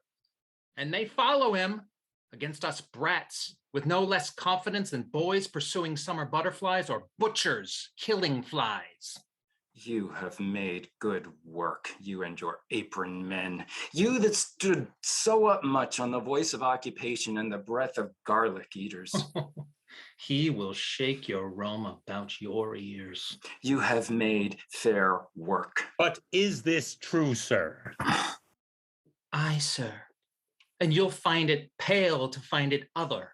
All the regions do smilingly revolt, and who resist are mocked for valiant ignorance and perish constant fools. Who is can blame him? Your enemies and his find something in him. We are all undone, unless the nobleman have mercy. Who shall ask it? The tribunes cannot do it for shame. The people deserve such pity of him as the wolf does of the shepherds. For his best friends, should they say, be good to Rome, they charged him, even as those should do that had deserved his hate, and therein showed like enemies. 'Tis true.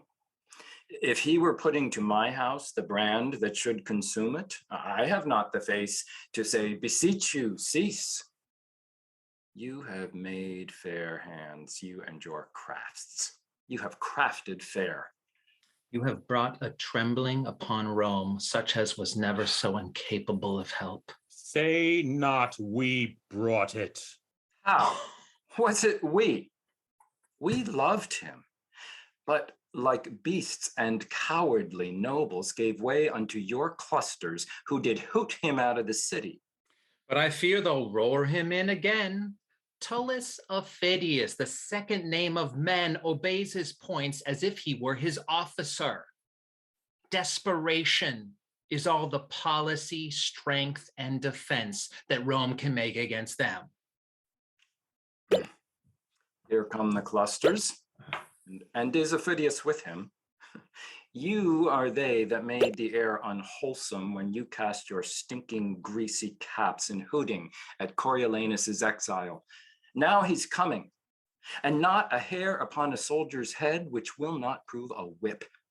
As many coxcombs as you threw caps up will he tumble down and pay you for your voices. 'Tis no matter. If he could burn us all into one coal, we have deserved it. Faith, we hear fearful news. For mine own part, when I said banish him, I said 'twas pity. And so did I. And to say the truth, so did very many of us. That we did for the best. And though we willingly consented to his banishment, yet it was against our will. Ye are goodly things, you voices. You have made good work, you and your cry. Shouts to the capital. Oh, aye. What else? Go, masters, get you home, be not dismayed. These are a side that would be glad to have this true, which they so seem to fear. Go home and show no sign of fear. Oh, to be good to us. Come, masters, let's home. I ever said we were in the wrong when we banished him. So did we all. But come, let's home.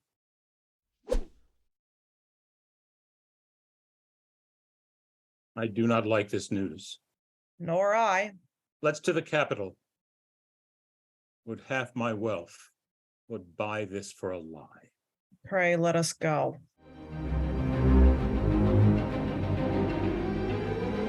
Do they still fly to the Roman? I do not know what witchcraft's in him, but your soldiers use him as the grace for meat, their talk at table, and their thanks at end. And you are darkened in this action, sir, even by your own. I cannot help it now, unless by using means I lame the foot of our design. He bears himself more proudlier, even to my person, than I thought he would when I did embrace him. Yet his nature, and that's no changeling, they must excuse what cannot be amended. Yet I wish, sir, I mean for your particular, you had not joined in commission with him, but had borne the action of yourself, or else to him had left it solely. I understand thee well, and be thou sure, when he shall come to his account, he knows not what I can urge against him. Although it seems, and so he thinks, and is no less apparent to the vulgar eye, that he bears all things fairly, and shows good husbandry for the Volscian state, fights dragon-like, and it does achieve as soon as draw his sword. Yet he hath left undone that which shall break his neck or hazard mine, whene'er we come to our account. Sir, I beseech you, think you he'll carry Rome? All places yield to him ere he sits down. The senators and patricians love him. The tribunes are no soldiers, and their people will be as rash in the repeal as hasty to expel him thence.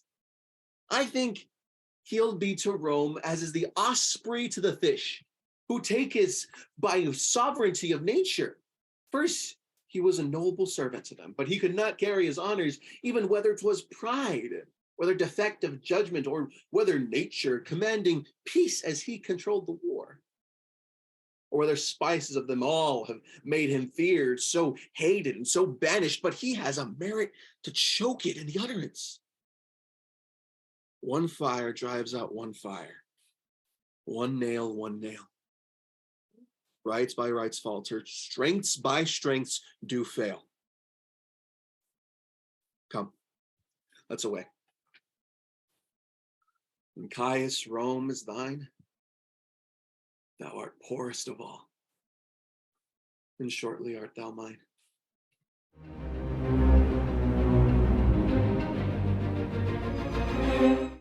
No, I'll not go. You hear what he hath said, which was sometime his general, who loved him in a most dear particular. He called me father. But what of that? Go, you that banished him. A mile before his tent, fall down and knee the way into his mercy. Nay, if he coyed to hear Cominius speak, I'll keep at home. He would not seem to know me. Do you hear? Yet one time he did call me by my name. I urged our old acquaintance in the draughts we have bled together. Coriolanus, he would not answer to, forbade all names. He was a sort of titleless, nothing, till he had forged himself a name o'er the fire of burning Rome. Why so?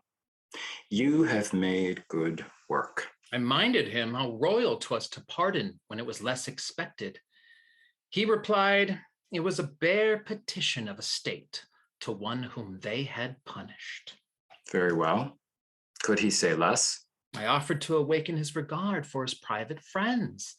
His answer to me was, he could not stay to pick them in a pile of noisome, musty chaff. He said 'twas folly for one poor grain or two to leave unburnt, and still to nose the offense. For one poor grain or two. I am one of those, his mother, wife, his child, and this brave fellow too. We are the grains. You are the musty chaff, and are smelt above the moon. We must be burnt for you. Pray, be patient. If you refuse your aid in this so never needed help, yet you do not upbraids with our distress. But sure, if you would be your country's pleader, your good tongue, more than the instant army we can make, might stop our countrymen. No, I'll not meddle. Pray you. Go to him. What should I do? Only make trial what your love can do for Rome towards Martius. Well, and say that Martius returned me as Cominius is returned. What then? But as a discontented friend, grief shot with his unkindness? Say it be so. Yet your goodwill must have that thanks from Rome after the measure as you intended well.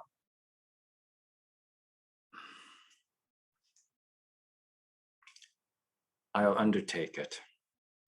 I think he'll hear me. Yet to bite his lip and hum at good Cominius much unhearts me. He was not taken well. He had not dined. The veins unfilled, our blood is cold, and then we pout upon the morning.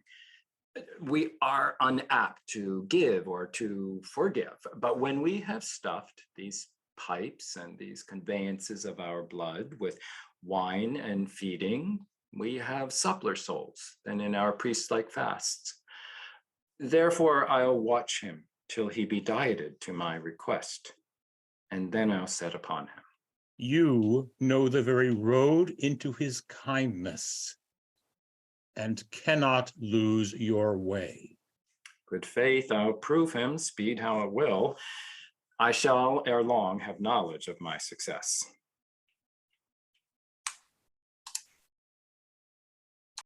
He'll never hear him. Not? I tell you, he does sit in gold, his eye red as 'twould burn Rome, and his injury the jailer to his pity. I kneeled before him. 'Twas very faintly he said, rise, dismiss me thus with his speechless hand. What he would do, he sent in writing after me. What he would not, bound in an oath to yield to his conditions. So that all hope is vain. Unless his noble mother and his wife, who, as I hear, mean to solicit him for mercy to his country. Therefore let's hence, and with our fair entreaties, haste them on.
Say, whence are you? Stand and go back. You guard like men. 'Tis well. But by your leave, I am an officer of state and come to speak with Coriolanus. From whence? From Rome. You may not pass. You must return. Our general will no more hear from thence. You'll see your Rome embraced with fire before you'll speak with Coriolanus. Good, my friends. If you have heard your general talk of Rome and of his friends there, it is lots to blanks. My name hath touched your ears. It is Menenius. Be it so, go back. The virtue of your name is not here passable. I tell thee, fellow, the general is my lover. I have been the book of his good acts, whence men have read his name unparalleled, haply amplified. For I have ever verified my friends, of whom he's chief, with all the sighs that verity would without lapsing suffer. Nay, sometimes, like to a bull upon a subtle ground, I have tumbled past the throw, and in his praise have almost stamped the leasing. Therefore, fellow, I must have leave to pass.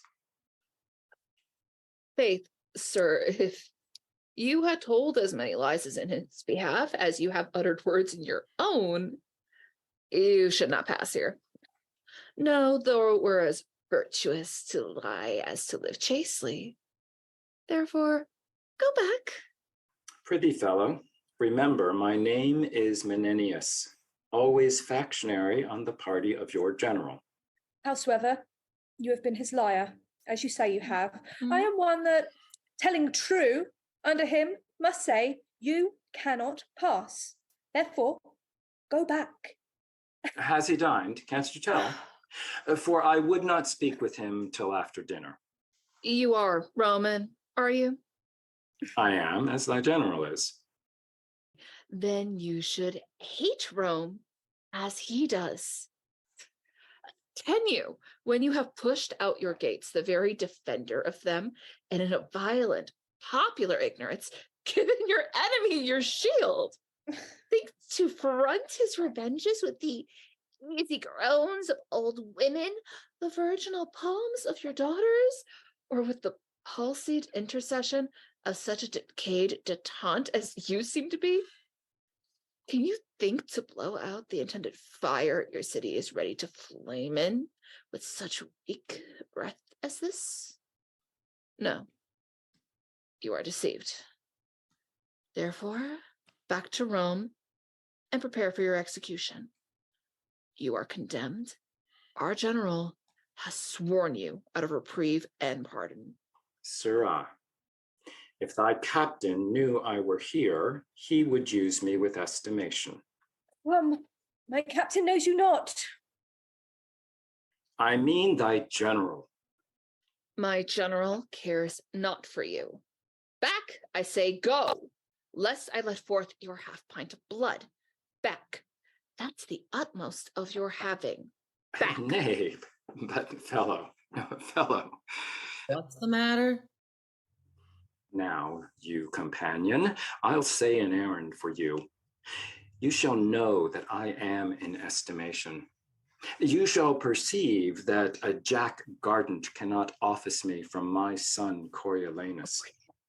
Guess but by my entertainment with him if thou standest not in the state of hanging, or of some death more long in spectatorship or crueler in suffering. Behold now presently, and swoon for what's to come upon me. The glorious gods sit in hourly synod about thy particular prosperity, and love thee no worse than thy old father Menenius does. Oh, my son, thou art preparing fire for us. Look thee, here's water to quench it. I was hardly moved to come to thee, but being assured none but myself could move thee, I have been blown out of thy gates with sighs. and conjure thee to pardon Rome and thy petitionary countrymen.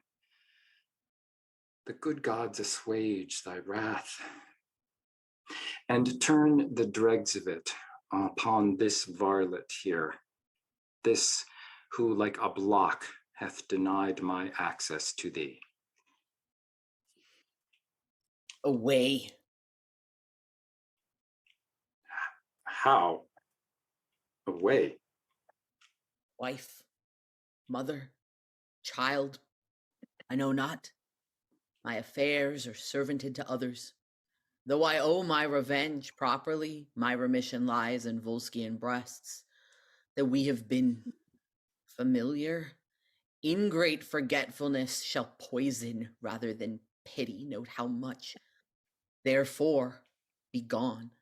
Mine ears against your suits are stronger than your gates against my force. Yet, for I loved thee, take this along. I writ it for thy sake and would have rent it. Another word, Menenius, I will not hear thee speak. This man, Aufidius, was my beloved in Rome, yet thou beholdst. You keep a constant temper. He is grown from man to dragon. This Martius has wings. He's more than a creeping thing. When he walks, he moves like an engine and the ground shrinks. His eye could pierce a corselet. Sits he in his state as a thing made for Alexander?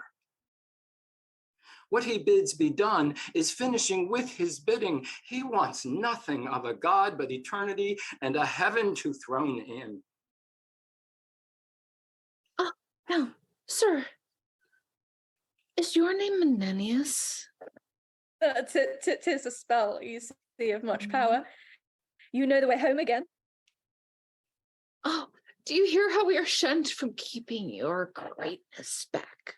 What cause do you think I have to swoon? I neither care for the world nor your general. For such things as you, I can scarce think there's any you're so slight. He that hath a will to die by himself fears it not from another. Let your general do his worst. For you, be that you are long, and may your misery increase with your age. I say to you, as it was said to me, away.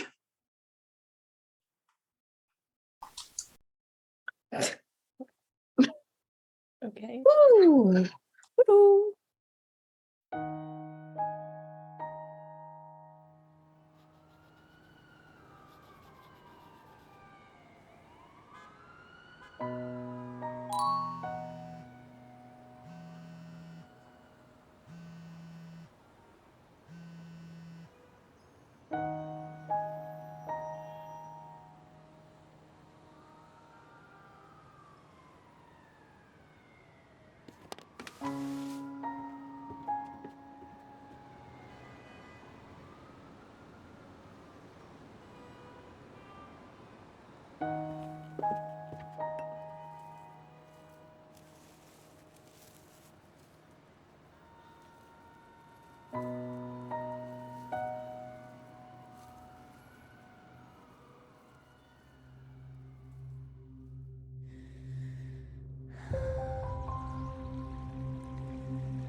Tired. With all these, for restful death I cry, as to behold desert a beggar born, and needy nothing trimmed in jollity, and purest faith unhappily forsworn, and gilded honor shamefully misplaced, and maiden virtue rudely strumpeted, and right perfection wrongfully disgraced, and strength by limping sway disabled, and art made tongue-tied by authority, and folly doctor-like, controlling skill, and simple truth miscalled simplicity, and captive good attending captain ill, tired. With all these, from these would I be gone. Save that, to die, I leave my love, alone.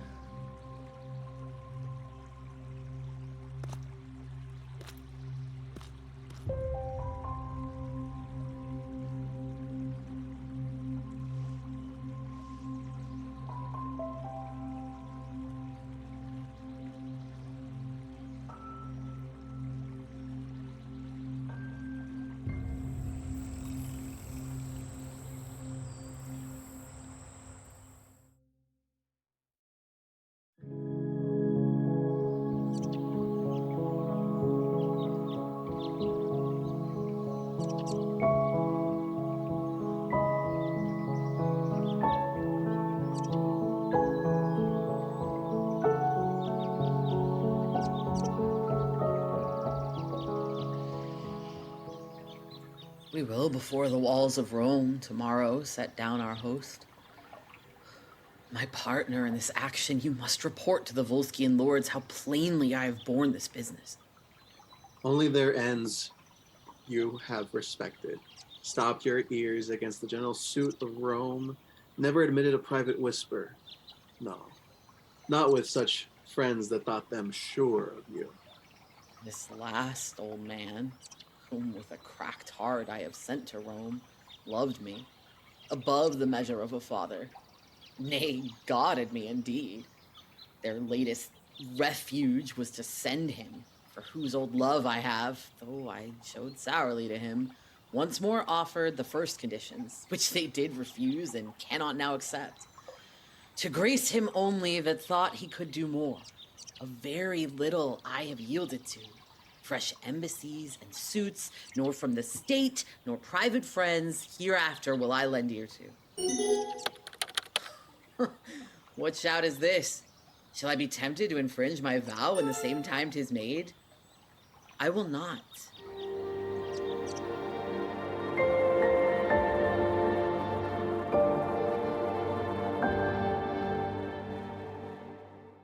My wife comes foremost, then the honored mold wherein this trunk was framed. My mother bows as if Olympus to a molehill should in supplication nod. Let the Volscis plow Rome and harrow Italy. I'll never be such a gosling to obey instinct, but stand as if a man were author of himself and knew no other kin. My lord and husband, These eyes are not the same I wore in Rome. the sorrow that delivers us thus changed makes you think so. Like a dull actor now, I have forgot my part, and I am out even to a full disgrace. Best of my flesh, forgive my tyranny, but do not say for that, forgive our Romans. My warrior, I hope to frame thee. I beseech you, peace, or if you would ask, remember this before. The thing I have forsworn to grant may never be held by you denials. Do not bid me dismiss my soldiers or capitulate again with Rome's mechanics. Tell me not wherein I seem unnatural. Desire not to ally my rages and revenges with your colder reasons. Oh, no more, no more. You have said you will not grant us anything, for we have nothing else to ask, but that which you deny already, yet we will ask, that if you fail in our request, the blame may hang upon your hardness. Therefore, hear us. Aufidius and you Volsci's mark, for we'll hear not from Rome in private. Your request? Should we be silent and not speak? Our raiment and state of bodies would bewray what life we have led since thy exile. Think with thyself how more unfortunate than all living women are we come hither, since that thy sight, which should make our eyes flow with joy, hearts dance with comforts, constrains them weep and shake with fear and sorrow, making the mother and the wife to see the son, the husband, and the soldier tearing his country's bowels out, and to pour weed thine enmity's most capital. Thou barrest us. Our prayers to the gods, which is a comfort, that all but we enjoy. For how can we, alas, how can we for our country pray, whereto we are bound together with thy victory? Whereto we are bound? Alack, or we must lose the country, our dear nurse, or else thy person, our comfort in the country? We must find an evident calamity, though we had our wish which side should win.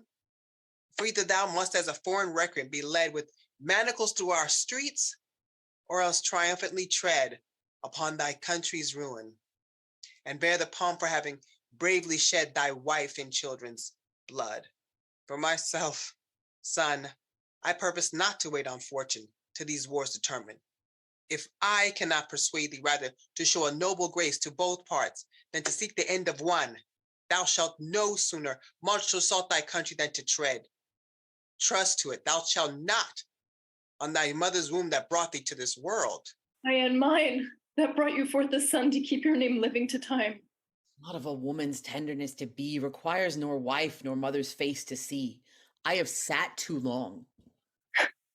Nay, go not from us thus. If this were so, our request did tend to save the Romans, thereby to destroy the Volsces whom you serve, you might condemn us as poisonous of your honor. No, our suit is that you reconcile them, while the Volsces may say, this mercy we have showed the Romans, this we received, and each on either side. Give thee all hail to thee, and cry, be blessed for making up this peace. Thou knowest, great son, the end of war is uncertain, but this certain, that if thou conquer Rome, the benefit which thou shalt reap is such a name whose repetition would be dogged with curses, whose chronicle thus writ, the man was noble, but with his last attempt, he wiped it out, destroyed his country, and his name remains to the ensuing age abhorred.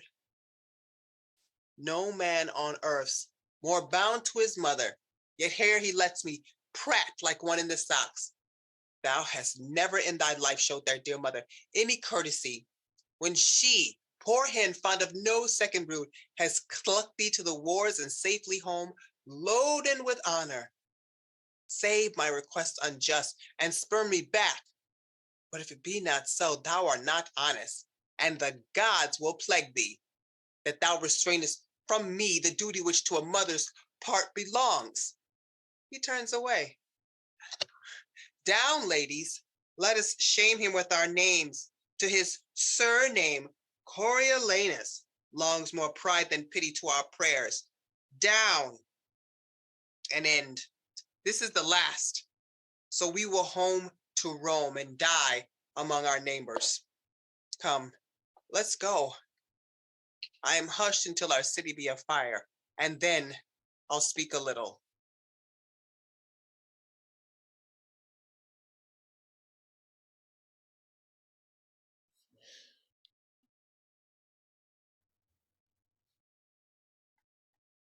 Oh, mother. Mother, what have you done? Behold, the heavens do ope, the gods look down, and this unnatural scene they laugh at. Oh, my mother. Mother. Oh, you have won a happy victory to Rome. But for your son, believe it, oh, believe it, most dangerously you have with him prevailed, if not most mortal to him. But let it come. Aufidius, though I cannot make true wars, I'll frame convenient peace. Now, good Aufidius, were you in my stead, would you have heard a mother less, or granted less, Aufidius?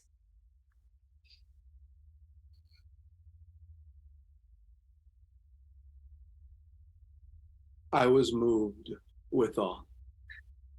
I dare be sworn you were. And sir, it is no little thing to make mine eyes to sweat compassion. But good sir, what peace you'll make, advise me.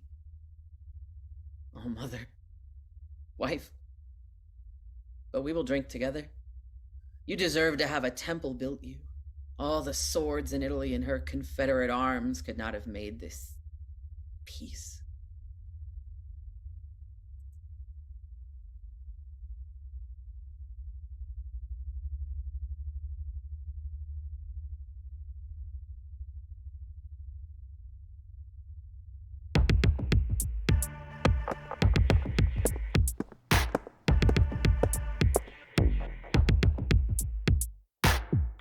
I sleep in all 5 rooms, bursting through your heart as it blows.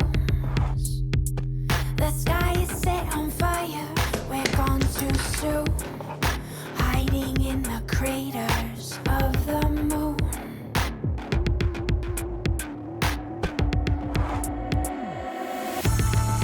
Come now, what's done is done. Blazing yellow eyes, you're my rising sun. And somehow, you have me come under. Dripping honey sky, you are my rising sun. You are my rising sun.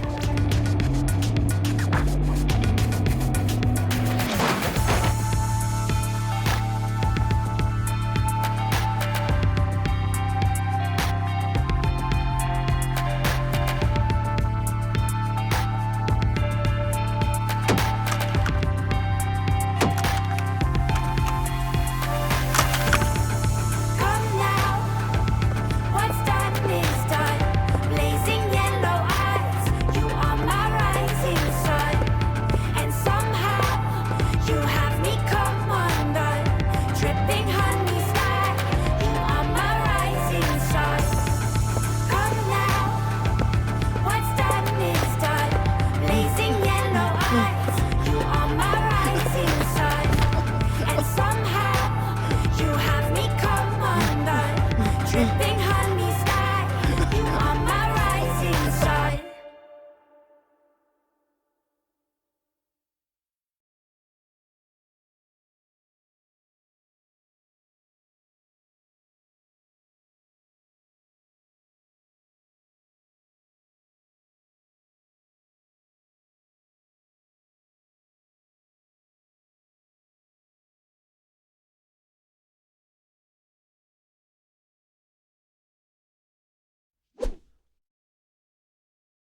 How is it with our general? Even so, as with a man by his own alms and poisoned, with his charity slain. Most noble sir, if you do hold the same intent wherein you wished us parties, we'll deliver you of your great danger. Sir, I cannot tell. We must proceed as we do find the people. The people will remain uncertain, whilst you twixt there's a difference. But the fall of either makes the survivor ere long. I know it! And my pretext to strike at him admits a good construction. I raised him. And I pawned mine honor for his truth. With being so heightened, he watered his new plants with dews of flattery. Seducing so, my friends, and to this end he bowed his nature, never known before but to be rough, unswayable, and free. Sir, his stoutness when he did stand for consul, which he lost by lack of stooping. That I would have spoke of. Being banished for it, he came unto my hearth, presented to my knife his throat. I took him, made him joint servant with me, gave him way in all his own desires. Nay, let him choose out of my vials his projects to accomplish. My best and freshest men served his designments in mine own person, hoped to reap the fame which he did end all his. And took some pride to do myself this wrong, till at the last I seemed his follower, not partner. And he waged me with his countenance as if I had been mercenary. So he did, my lord. The army marveled at it, and in the last, when he had carried Rome, and that we looked for no less spoil than glory. There was it, for which my sinews shall be stretched upon him at a few drops of women's rheum, which are as cheap as lies. He sold the blood and labor of our great action. Therefore shall he die, and I'll renew me in his fall. But hark. Your native town you entered like a post and had no welcomes home, but he returns splitting the air with noise.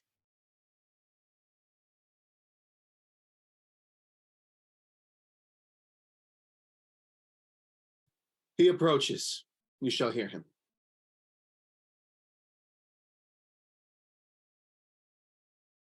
Hail, friends. I am returned, your soldier, no more infected with my country's love than when I parted hence, but still subsisting under your great command. You are to know that prosperously I have attempted, and with bloody passage led your wars even to the gates of Rome. Our spoils we have brought home do more than counterpoise a full third part the charges of the action. We have made peace with no less honor to the Antiots than shame to the Romans, and we here deliver, subscribed by the consuls and patricians, together with the seal of the Senate, what we have compounded on. Read it not, countrymen, but tell the traitor, in the highest degree he hath abused your powers. Traitor? How now? Aye, traitor, Martius. Martius. Aye, Martius. Caius Martius. Dost thou think I'll grace thee with that robbery, thy stolen name, Coriolanus and Coriola? He had betrayed your business and given up for certain drops of salt your city, Rome. I say your city to his wife and mother, breaking his oath and resolution like a twist of rotten silk. Never admitting counsel of the war, but at his nurse's tears, he whined and roared away your victory. That pages blushed at him, and men of heart looked wondering each at other. Hearest thou, Mars? Name not the god, thou boy of tears. No more. Measureless liar. Thou hast made my heart too great for what contains it. Boy? Oh, knave. Cut me to pieces, Volskis, men, and lads. Stain all your edges on me. Boy, false hound. If you have writ your annals true, 'tis there that like an eagle in a dovecote, I fluttered your Volskians in Corioli. Alone, I did it. Boy. Why, noble friends, will you be put in mind of his blind fortune, which was your shame by this unholy braggart for your own eyes and ears?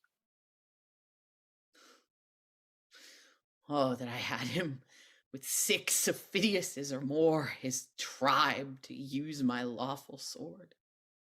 No more of this insolent villain! Traitor! Let him die. Everything we've done for you. Kill him My for cousin is taken from I killed my brother for you. Children, my Kill him. father.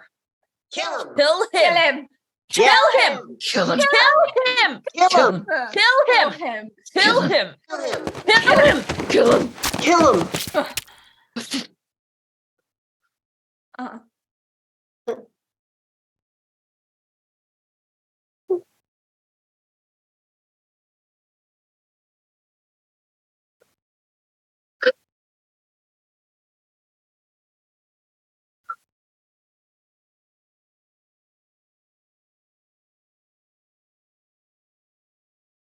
My rage is gone, and I am struck with sorrow.